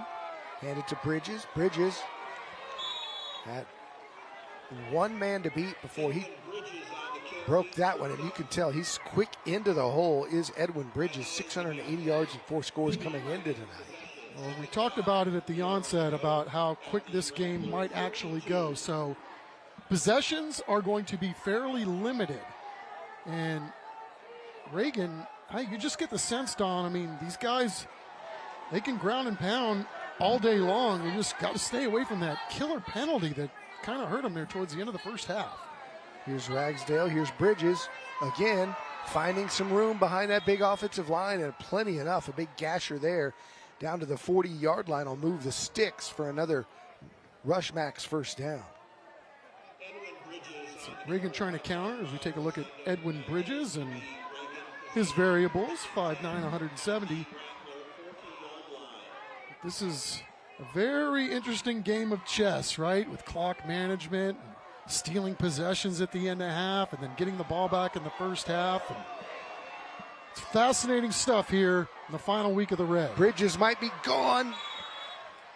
One man to beat, and the last guy that had a chance to bring him down, Lorenzo Hilton, made the tackle.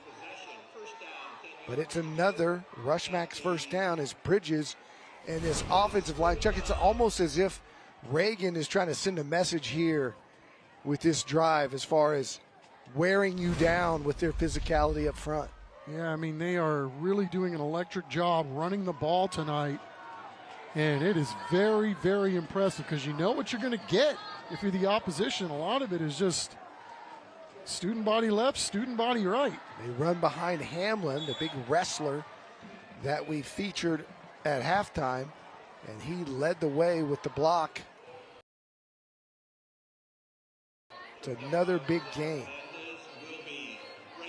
You look at what Reagan did early on in this year. I mean, I think everybody kind of forgot about him when they started 0-3, but you look at who they're playing, and they're trying to grow some guys up themselves and find their footing, but you can see why Coach Meyer is super pleased with how this program has developed during the course of the year. 2nd down and 5. Bridges got to be getting tired at some point.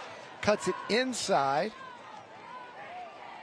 and picks up more yardage. It'll be 3rd down and about 3. But that's about 6 straight carries for Edwin Bridges.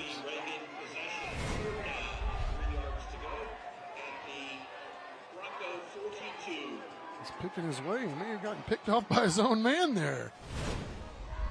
See, you can tell he's got great vision. Here on 3rd and 3. Got to figure it's 2-down territory. Here's the ball spotted at the 41. Check out the 43. It's Bridges again, following that line. Leans forward. He's close to the marker.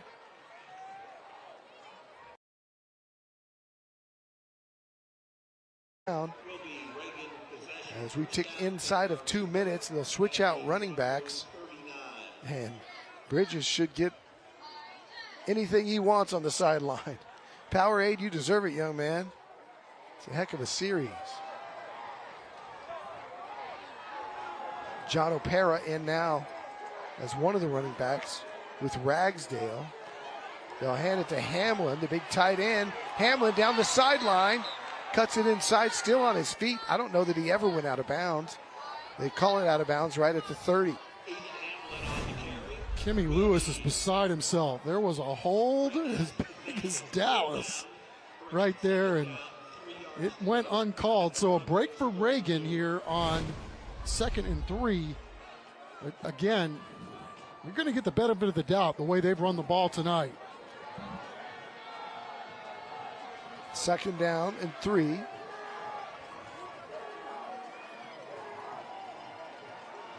Ragsdale keeping himself. Ragsdale has another first down. Boy, you take what Ragsdale's done on a lot of these plays, and you talk about making some lemonade right there out of what he was given. Thought that was going absolutely nowhere. He's got amazing feet and an ability to get the ball and turn it upfield quickly. You know, he's completing 60% of his passes. Their other quarterback is completing around 70%. Boy, you really like what this guy brings you in the run game. Is checked back in. They send 2 to the. Instead, it's Bridges off tackle again, following his blockers and picking up good yardage. The 22-yard line. It'll be 2nd down and about 4. They're doing an outstanding job of when they really need a big-time run of going around the right side. And more often than not, 35 has been living in that 2nd line and 3rd line of defense on the other team. Last snap of the 3rd quarter coming here. Hamlin moves to the backfield. Joins Bridges back there. They hand it to him again. He follows Hamlin, cuts it inside, and he's short of the first down. It'll be 3rd down and less than 1. 14-10, but the Reagan Rattlers are on the move as we move to the 4th quarter here at Ferris Stadium.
All right, here we go. It is 14-10 Brandeis.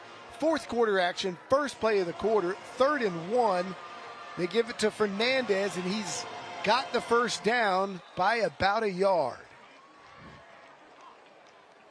Some pancaking going on. Both these teams very physical. Yeah, and Aiden doing a great job, too, with that cut and go. Getting just what Reagan needed at the right time there to keep this drive alive and a fresh set in the final quarter of the regular season.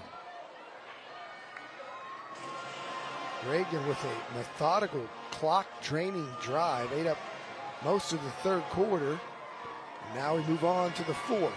Fernandez, he's fresh after Bridges' work. He did a good job to get a second effort to go inside the 10. It'll be 2nd down and 4. Gain of about 6 for Aiden Fernandez. And this thing is getting really, really interesting down here. And now we got a player down. Into the play here. Collision between two Broncos, and we'll step away.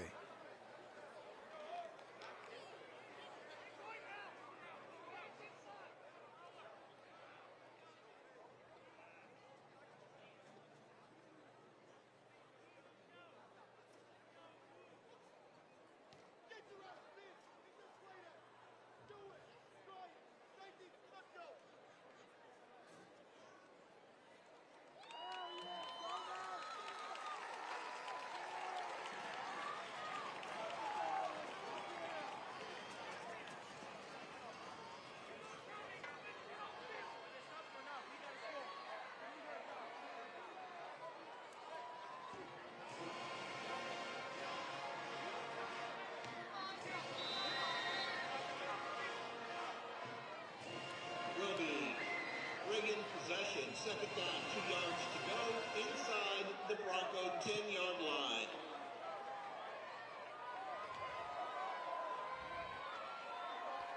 Welcome back. It's 2nd and short, 2 yards. Fernandez right up the middle. And he's got the first down, or close to it. I believe they're going to mark him short.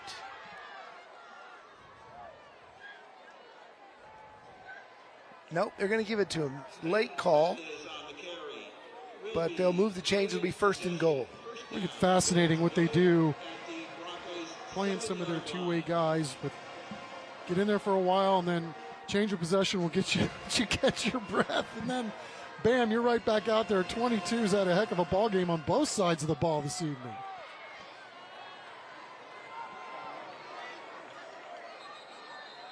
We have a pre-snap whistle here, and Brandeis wants to talk it over defensively. We'll take it with them with 10 minutes to play. Brandeis leads. Reagan is threatened.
The chicken dance taking over. Ferris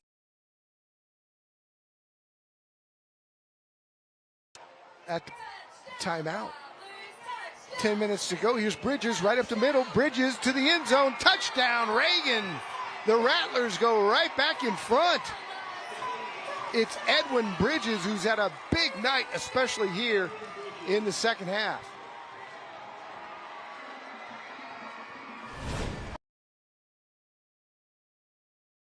Guys pulling. And then to your point, Edwin Bridges with a full head of steam, not going to be denied the touchdown. Big Ethan Hamlin leading the way. Our scholar athlete, the big wrestler we introduced you to. Andre Salazar, one of the best kickers in town, adds the extra point, and the Rattlers lead by 3.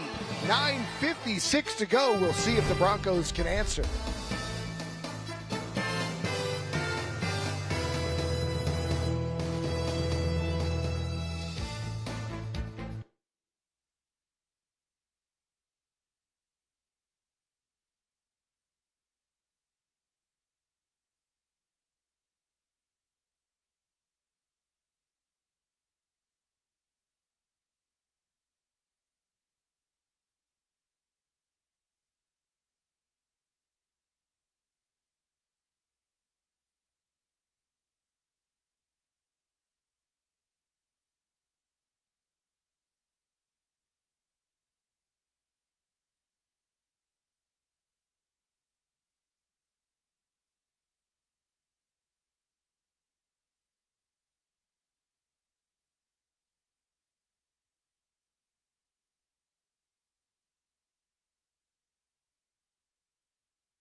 We are back. Edwin Bridges with a 4-yard touchdown run to give the Raven Rattlers a 17-14 lead here.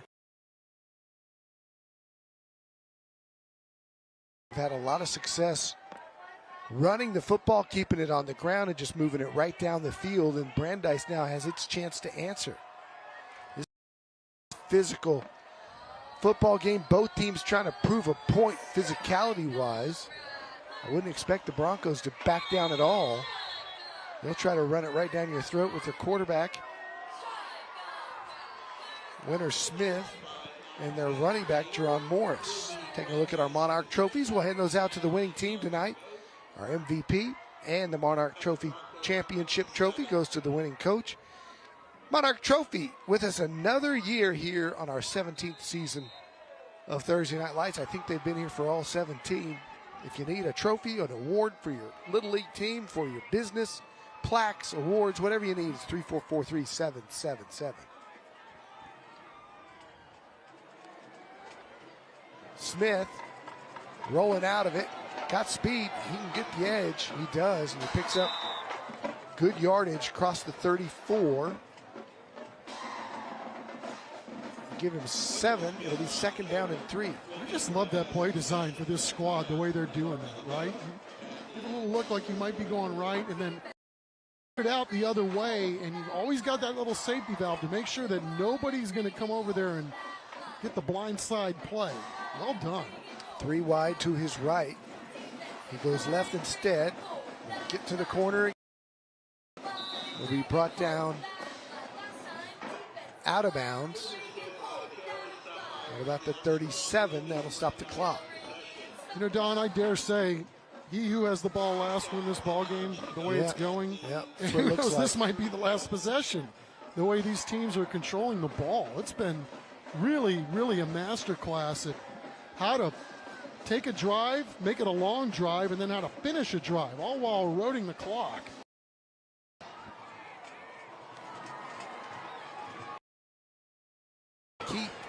Smith again following his blockers. That was a great rip and read there. Good yardage.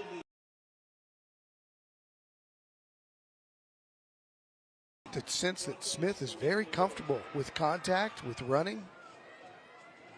He'll throw it on you, and he'll run it on you. He's a big man. You're right.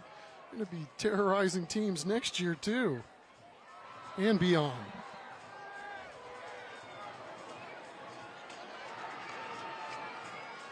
Here's Morris right up the middle. Morris has room. Morris breaking free across midfield, across the 45 and down at the Reagan 42-yard line. And Chuck, he was just one little shoestring away from popping out. This guy's, we talk about guys with feet. He's got them, but how about guys with knees, too? Look, he's still plugging away up there and getting those knees up nice and high. And good pursuit on the back end to make sure it didn't go any further than it did.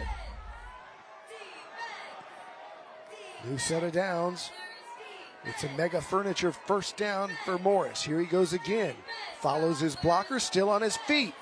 Across the 35, down to the 33. Close to another first down there. He just does a great job, too, of selling where it's going, right? I mean, it looked like it was going to maybe go outside. He instantly saw that that's where the pressure was coming from. And then he's just not afraid to take it back inside and make guys miss. We'll call it 2nd and 1. Clock on the move inside 8 minutes. Broncos trail by 3. Both teams with good kickers. Smith wants to throw it, does to the flat. Good tackle. Coming up from the corner spot is number 1 in your program, Ricky Armstrong. And Morris is down. He just never had a chance to really come down and survey the field, and Armstrong going right through the ball carrier. They're taking a look at Morris on the sideline. Looked like he avoided any head and neck issues. He may have just had the wind knocked out of him as he took that shot right in the sternum. Yeah, Reagan's got 4 juniors and a sophomore on the back end, and only 1 is a returner, so they've really grown up in that portion of their defense. And, they had some growing pains early, but that's to be expected when you're running a young crew out there. But it is really paying off this year towards the end of the season. You can only imagine what it's going to look like next. They got Nick Barber in there, big number 94. He's lined up in that trips formation. Look out for him. Smith will roll and run. Smith with speed. Smith across the 20, down to the 15-yard line is Winter Smith. He has taken some lumps tonight, but again, I just love the decision-making there at a moment's notice. His blockers were all in place, squared up to do their job, and then look, he sees it and wham. Oh, what a great block, too, there at the top of the screen. Brandeis doing all the right things when their quarterback decides to take off and run. Shout out Federico Mascola. Mega Furniture first down. Here's Smith again. Gonna keep again. And he'll be stoned right there at the 15 by Fernandez. He's a little slow getting up, but he's all right. He loves the contact, deceptive speed by the quarterback. And he's kind of put this team on his back here in the second half. On those zone reads, he pulls it a lot. He wants to run it a lot. Yeah, and they're doing a good job up front, too, now. Get the quarterback going, and this seems to be working very well for Brandeis with Williams, Boyd, Gloria, Salazar, and Gutierrez. The big fellas up front, the big beasties. I think they illegal moved snap. that time. Number 58, 5-yard penalty. Second down. That'll back them up. And the one place you don't want to get behind the sticks is down here in the red zone, because that could be the difference between the game tying field goal and the go-ahead touchdown. Yeah, and one thing to keep an eye on, too, is we've already seen on a couple of extra points, Reagan has come within an eyelash of blocking those kicks. So Brandeis has to be very, very careful here. Try to get the touchdown first, and last resort, field goal. Quarterback draw the entire way there, and Reagan now keying on the quarterback. It'll be 3rd down and long. Yeah, Cacciatore 9 doing an outstanding job of getting off of his block, and that young man, number 9's got 12 tackles for loss on the season and came pretty close to getting himself another one right there. So here we go. Big play here for the Broncos. 3rd down, we'll call it 13. To keep this drive alive. Smith under pressure, throws the screen, gets it to Barber. He's got it at the 20, but that's well short. Maybe the line of scrimmage is all it was. It'll be 4th and about 14. How about the discipline on the back end of the Reagan defense, man? This is just like you like. It looks like they're setting up for the screen. They are, but you get the pressure that runs free at the quarterback. You got to have some help on the back end, and pretty much all the DBs are there to help out, along with a few linebackers. 2 very good kickers in this ball game. This is Zach Cantu. They're going to put it down at the 27. It's a 37-yarder to tie it up. Snap and hold are good. Kick has got plenty of distance, and it is right down the middle. Zach Cantu, he's 5 for 6 on the year. That's his new long on the season, and it ties it up. 17 all with 4:19 to go. What a way to close out a fantastic season of Thursday Night Lights.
Welcome back. It's our Gautier Formal Dresses Band Cam. Boy, that Reagan band was impressive in their halftime show.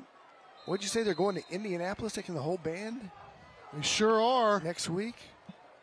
Kicking off for the Broncos. Brandeis kicking off after tying it up. 4:19 to play. Something tells me we're going to see a healthy dose of Edwin Bridges on this drive. On the kick return, ball's out, scoop, score. They're blowing it dead. They're blowing it dead. And they're going to say he was down. We've got a Bronco down as well. Yeah, there was a nasty, nasty collision on this one. Good call. Officials were all over it. Knee was down when the ball came out. Now, at the college and pro level, you see them swallow the whistle there and make the decision on replay just in case he's up. He gives the defense a chance if the play was right. The high school level, there is no replay. So they blew it down, and it looks to me like they made the right call. Yeah, it looked like, man, I don't want to take a guess, but hopefully it's just a sprain, whatever it is, for 3. He's had a heck of a ball game tonight and really played his heart out. Let's see the very end of this. Watch the right knee of the ball carrier. Right there. It's close. Man, it's close.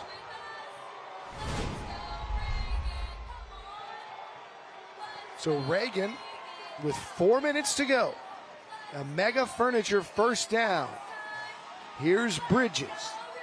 Up the middle, takes a shot from the safety coming up from Marco Munoz.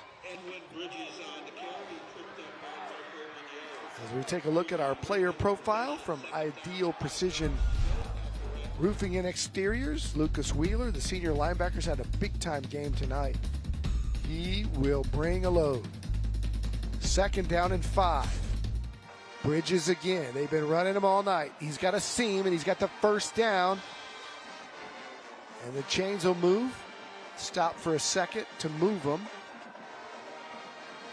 Shout out both of these teams for this performance tonight. I mean, we knew we were in for a whale of a game. I don't know that we'd see one this good, Don. I mean, with all that's at stake coming up in the weeks ahead, and for these teams to be laying it out on the line and how clean this game has been overall by both of these teams, wow, what a performance. Bridges, 5 more across the 35. Clock ticks down to 3 minutes before the next snap. Be 2nd down and 8.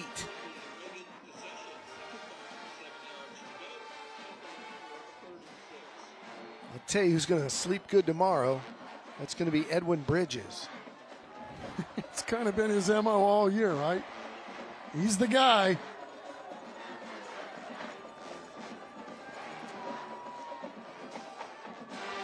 They fake it to him, play action. Ragsdale's going to keep it himself. Ragsdale's got some incredible speed. And he's roped down right around the collar. Short of the marker. It's 3rd down and 5. Good job by Rosendo Hernandez to come up and make the tackle. Good job of selling the ball outside before 10 was able to cut it up and maybe get a yard or 2 more. Looking at running Bridges behind the left side of that big offensive line. They show blitz. It comes up, and he's short of the first down. It's going to be 4th down, and just looking where they spotted here, they didn't give him a very good spot. I thought it was going to be 4th and 1. Looks like it's going to be 4th and 2, and Brandeis is going to burn a timeout here with 2 minutes. Well, it's the 2-minute timeout, so it won't be charged to Brandeis. They'll keep their 2 timeouts. Reagan has all 3, and it's just the 2-minute warning timeout. Well, Brandeis absolutely selling out from one side with the run blitz, and they guessed wrong, but were still able to maintain gap integrity and make this a 4th down play. You surprised they're going for it here? No, they've had so much success with Bridges here that I believe they think they can get anything. As we take a look at Andre Salazar, he's got a 51-yarder this year. And so he's going to feel pretty confident. It's not Brandon Aubrey, but he's pretty close to being the high school equivalent. Saw the kid from Davenport this year kick one from 53. I think maybe you play this a little differently if you didn't have playoffs next week. Maybe you think about punting the ball away, play for overtime, but you know, at some point there are bigger fish to fry next week. Fernandez is in. It won't be Bridges. Maybe you try to get him to jump.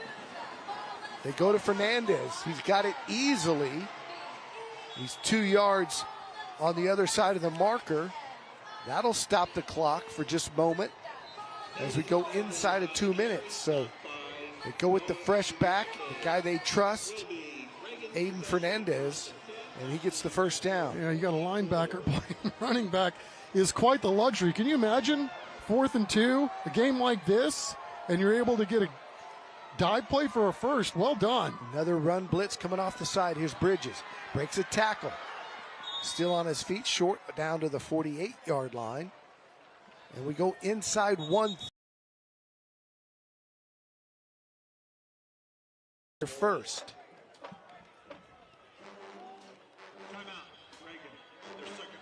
They need to get to about the 32, 33 to spot it at the 40 for a 50-yarder, which is right in the range of Salazar.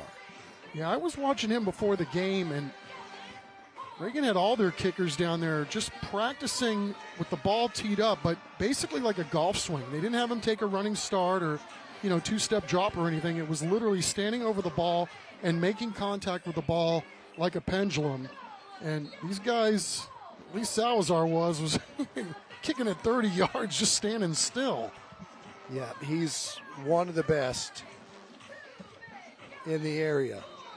28 for 28 on point after touchdowns. Make that 29 of 29 after tonight. He's 14 of 16. And as long as 51. Second down, here's Bridges. Right up the middle, following blockers. Ball's out, but I think they'll blow that down after he picked up a first down. Well, that would be a huge break for Reagan. They've already gotten one of those tonight on that muffed kick return. Let's take a look. Yeah, good call. Really good call. Here he is again over the right side. And they blow that one after about a 5-yard gain.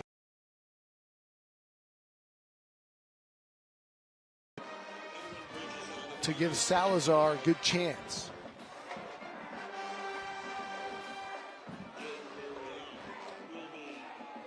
And we could either be headed for a walk-off or overtime.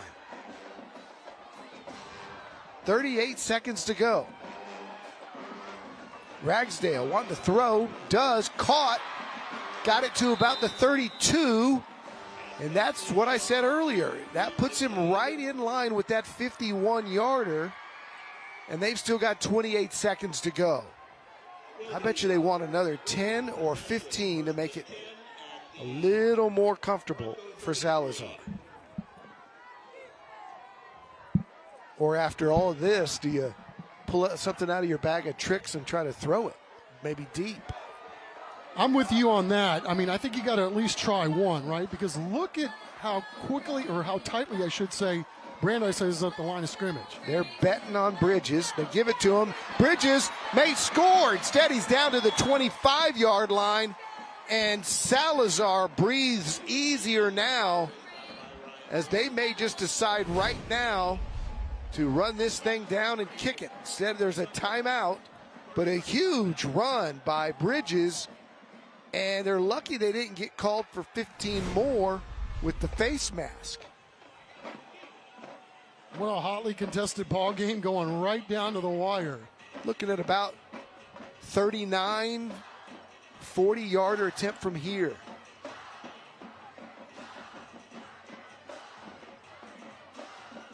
Salazar seems very comfortable with that range. I think at this point you're probably asking him, which hash do you like the best? And we're back in 15 seconds.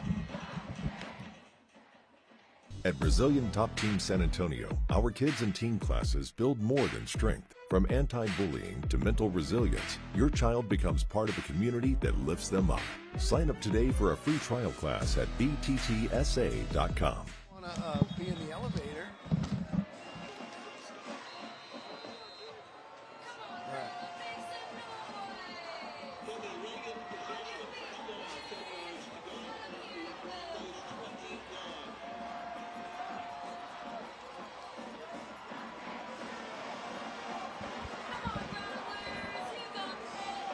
So here we go. First down, 21 seconds. Fernandez doesn't get back to the line of scrimmage. We'll see if Reagan takes their second. And they do with 9 seconds. Actually, they're letting it run down. Now they're going to burn it. I was watching the coaches. And now they're going to call it with 3 seconds to go. And they are going to rely on the right foot of Andre Salazar. The senior had 3 against Madison, including a 45-yarder. Again, his long 51. And the Rattlers will either walk it off or we'll head to overtime. We could deal with a little OT on the final night of Little Caesar Thursday Night Lights.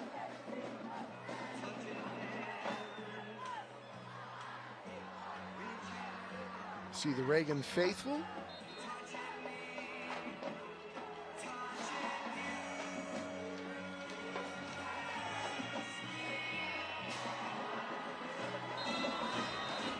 Coach Preston Meyer looking on. Could not have been a more perfect drive here. Right in the middle between the two hashes. And Salazar puts the tee down on the 29. So it's a 39-yarder for Andre Salazar. And instead, they'll freeze him. Brandeis will call the timeout and make him think about it. And we got a lot of good college football on our family of stations for you this weekend. It all starts on Fox SA Friday with SC and Northwestern in a Big Ten battle. A full lineup the next day, including Indiana, number 2 team in the country, taking on Penn State. And then on the CW, we've got Stanford, Carolina, Sam Houston, and Oregon State. Navy, Notre Dame, Saturday night on Notre Dame football on News 4. A doubleheader on Fox. Cowboys off, remember. Giants, Bears, Chargers, Niners. And here's Salazar to win the game and give Reagan a 6-4 season record. Snap is up, good. Kick is way long enough and right down the middle, and the Reagan Rattlers win it. They walk it off. Andre Salazar. It had 20 yards to spare, and it was true right down the middle. Boy, how impressive these young kickers are these days at the high school level. No playoff implications. Brandeis knows they're going to play the Harlan Sotomayor loser, and Reagan knows they're going to play Brennan. And both teams made each other better tonight with a tough, hard-fought, physical, running football attack from both teams. Here's another look at it, and made it look easy. Actually, it wasn't right down the middle. It kind of just snuck in the right side. But Salazar liked it when he hit it, and he knew it. And it was good. Chuck's making his way down to the sideline, and we will hand out the hardware with the Reagan coaches and our player of the game. And I can only imagine who that might be. Our final score from Ferris, 20-17, Reagan in a good one over the Brandeis Broncos. When we come back, we'll hand out the hardware, the Monarch trophies to the Reagan Rattlers.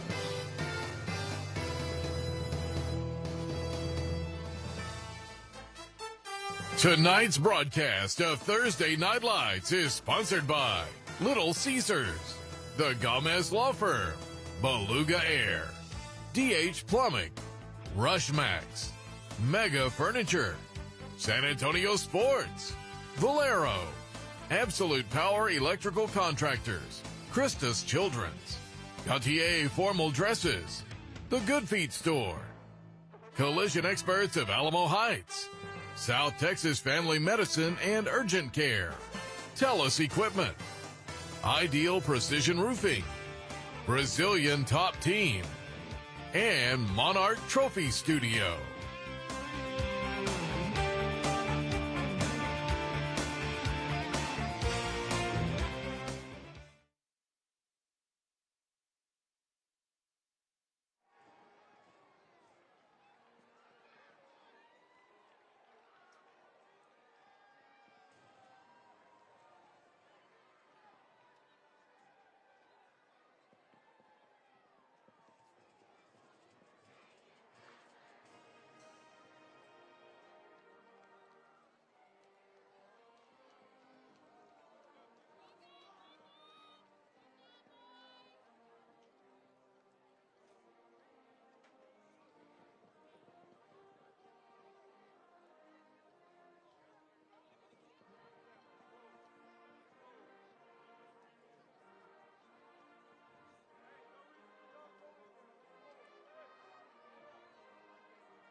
Welcome to the Little Caesars Thursday Night Lights postgame show, presented by the Gomez Law Firm.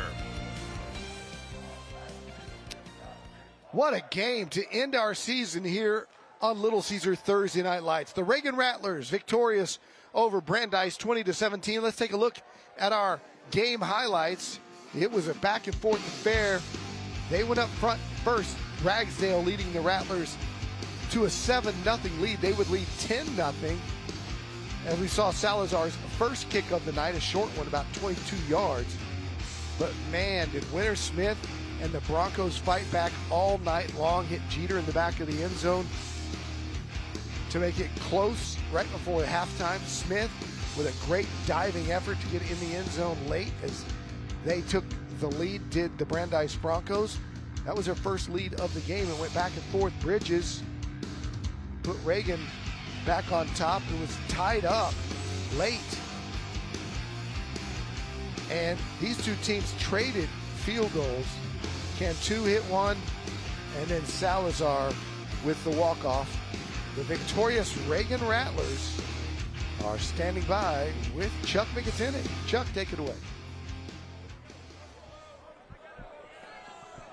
Don, what a ball game tonight, obviously, between the victorious Reagan Rattlers and the Brandeis Broncos. Want to appreciate or show our appreciation to both ball clubs tonight. We know there are bigger things coming down the line. What a performance by both teams tonight. A battle royale to the bloody end. Guys spilling it. A nice, clean football game. Way to go, victorious Reagan Rattlers.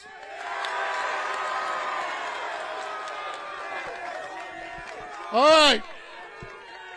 Before we name our MVP for the ball game, I just want to give a special shout out to, where are the Reagan offensive linemen? Where are you guys? Gentlemen, our proud sponsors at Little Caesars.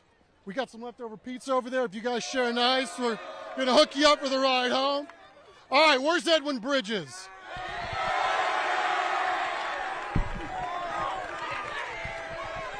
Congratulations, Edwin. All right, you guys probably knew you were going to be in for a tussle tonight. Everybody knows you want to stop the Reagan Rattlers, you got to stop the run. There wasn't a whole lot of that going on in a lot of part of this game tonight. Tell us what your mindset was coming in, not only as an individual player, but also the mindset of the ball club tonight. Well, my mindset was to at least average 5 yards a carry, and I think I've done that tonight. But the ultimate goal is to win and get us a home spot for the playoffs, and we achieved that tonight. Very nice. You indeed did. All right, so you end up number 2 in your league, the Northeast League. We've talked about it time and time again, what a difficult league it is. But to come out and do what you guys did, you know, all of a sudden the game kind of slowed down for everybody, and it looked like the team that had the ball last would win this ball game, and indeed that's what happened. Were you guys thinking at all during the course of this game, hey, this is it, we're going to go down, get our points, and go home? Of course, I had trust in my team. I knew we were going to deliver, and that's why we won the game. Well, very nice. All right, were you thinking ahead at all to the playoffs tonight? You say it again? Were you thinking ahead at all to the playoffs? Sure. For sure. And next week, we're going to beat Brennan. Okay, there you go. He's calling his shot right there. Edwin Bridges, your Little Caesars MVP on our TNL season finale. Coach Meyer, thank you very much. Awesome job by your team tonight.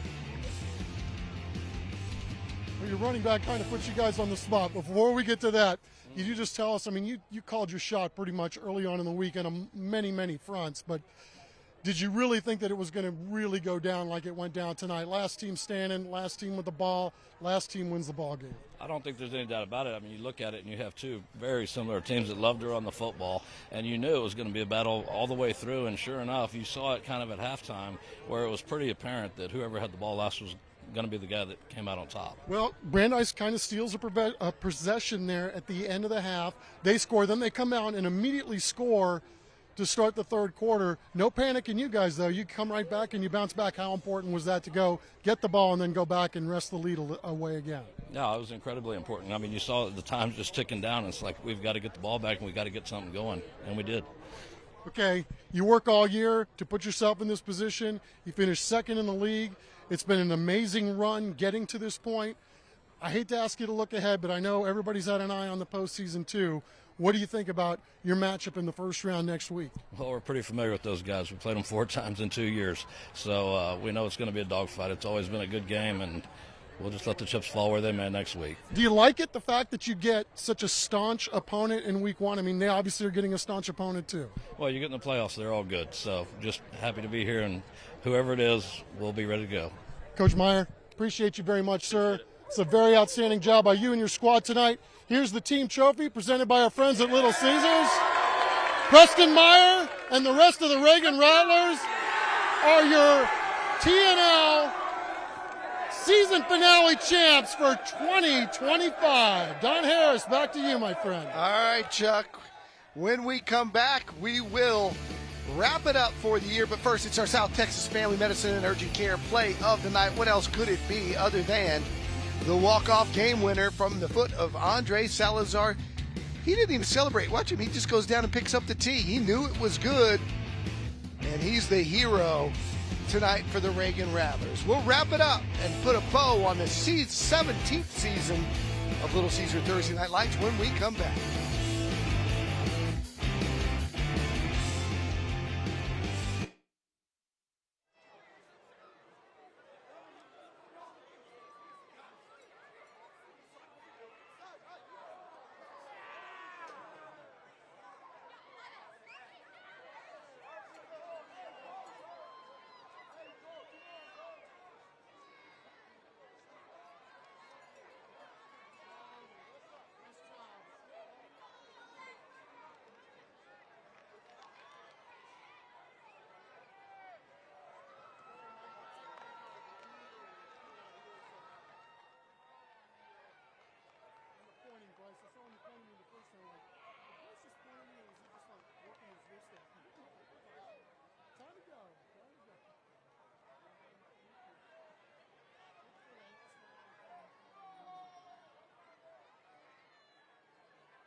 Season. Welcome to the Little Caesars Thursday Night Lights postgame show, presented by the Gomez Law Firm. This is the school bus stop of the game. Always remember to stop when the school bus arm is out. Ricky Armstrong of the Reagan Rattlers with the stop of the game. Remember to always stop for a school bus when the stop arm is out and the red lights are flashing. Not stopping or trying to beat the stop arm puts lives at risk and can result in large fines, points against your license, or license suspension.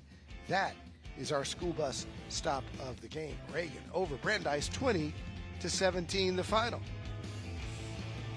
And now it's time for the collision experts of Alamo Heights collision of the game, and it's this one right here. That's just a good old-fashioned slobber knocker by the Reagan Rattlers. Appropriate that the Rattlers with the collision and the stop because they came out tonight on top. That's our collision experts of Alamo Heights. February 10th in the Alamo Dome, the All-Stars have been selected. You can see who's been selected every week on both Max Sports on Fox and on Sports Sunday on News 4's San Antonio every Sunday night. Congratulations to those All-Stars. They're looking forward to playing one more game for the College Scouts.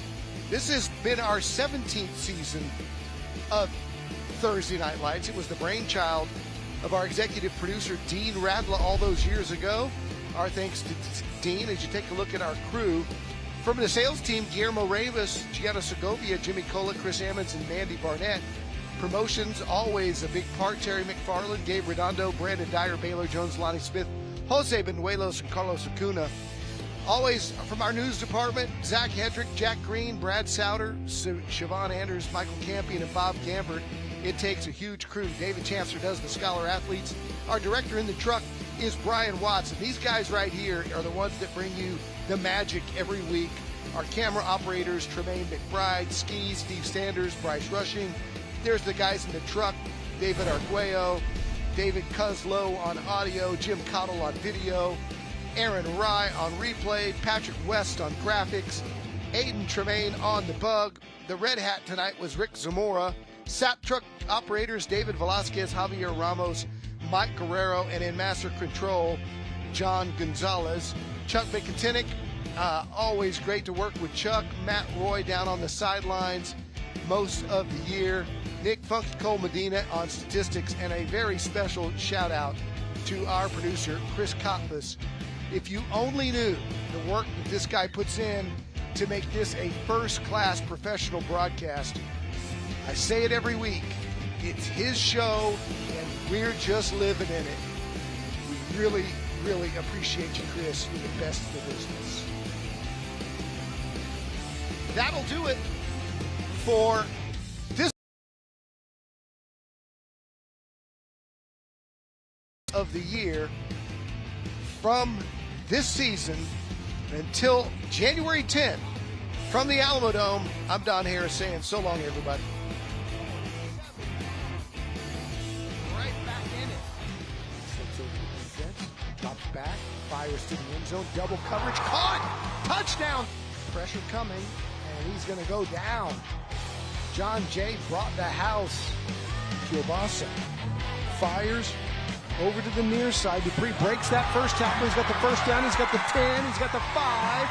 And he's got a touchdown. In motion. They fake it to him, and that leaves it intercepted. This could go a hundy. Down the sideline. To the 40. Dupree in chase. And pushes him out of bounds at the 10-yard line. Give it to him. Look out. Garza to the 25-20, to the 10. Touchdown, Alamo Heights. Walker Bryant to hold. The kick is up. It is straight. It is perfect. And it is good. And the Mules walk off with the win at Linhoff Stadium. Double pass.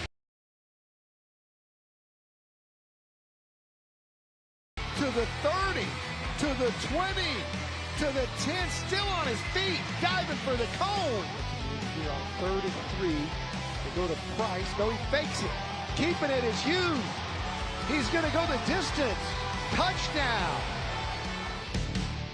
Hands to Ron. Nice cut move. And a hurdle. He's still on his feet. Are you kidding me? Caleb Ron. Touchdown. Oh, my goodness. What did he just do?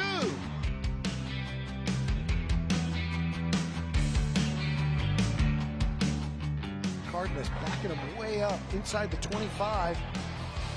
And he's got some room after outrunning the coverage to the 40, to the 45, 50, to the 45, cutting back. Could go for the. Taken at the 25-yard line. Still on his feet across the 30, down the sidelines. Could go the distance. Touchdown steal right off the get-go. It's Liam Jones. Here's Johnson. He can fly. He finds a seam. Watch out. Eli Johnson down the sideline. He's the 4-star. He's still on his feet. Got a block. Touchdown steal.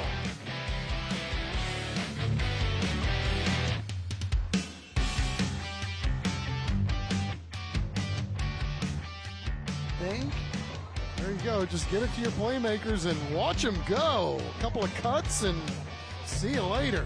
Yeah, right there, with that young man had the angle on him, and he blew past that. You knew he had speed. This one's going nowhere. Chavarria bowing up. And in motion, keeps himself right up the middle. Touchdown, Youngblood. Touchdown, Hurricanes. All right, first down and 10. Trips over here. Here's a little bubble. Completed. Southwest stays at home, but check this out. Still on his feet. Breaking free. to the 40, showing speed. Will they catch it? They won't. Touchdown, John Jay Mustangs. That's the coach's son, Miles Gutierrez.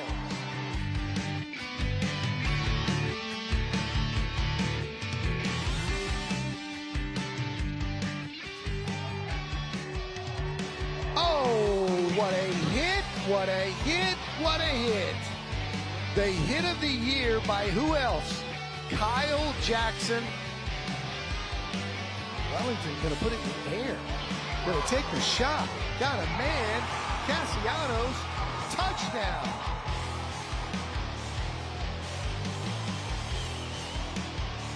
Mr. Efficiency is back again. This is as good as it gets when it comes to rivalry. They snap it. Instead, they counter the other way, and Martinez is in. Draw, still on his feet inside the 5. He's going to score. Touchdown. Grand forward. Noah Logston just would not be denied. It's a blessing and a dream, man. Ever since we was kids, we would sit in the stands, 7th grade, and now we're here now, man. That's what we do. We love it. Scrambling for his life, being chased, has the corner, and goes over the top. Well done, young man. Slant to Harrell. He's got Tony. Tony's got the corner, and you're not going to catch it. Ben Tony's second touchdown of the game. And just like that, the Patriots go back in front.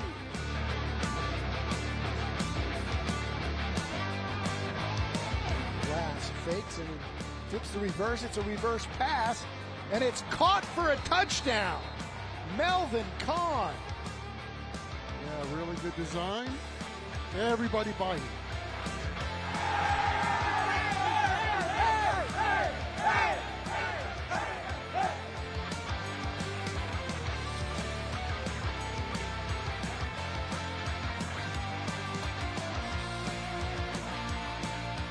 One block kick deserves another, right? Still loose. Alamo Heights has it, but still not out of bounds. We can get a couple of points here. Another pitch, and they've got room. Miracle on the Mississippi. You got to be kidding. It's Max Bacon.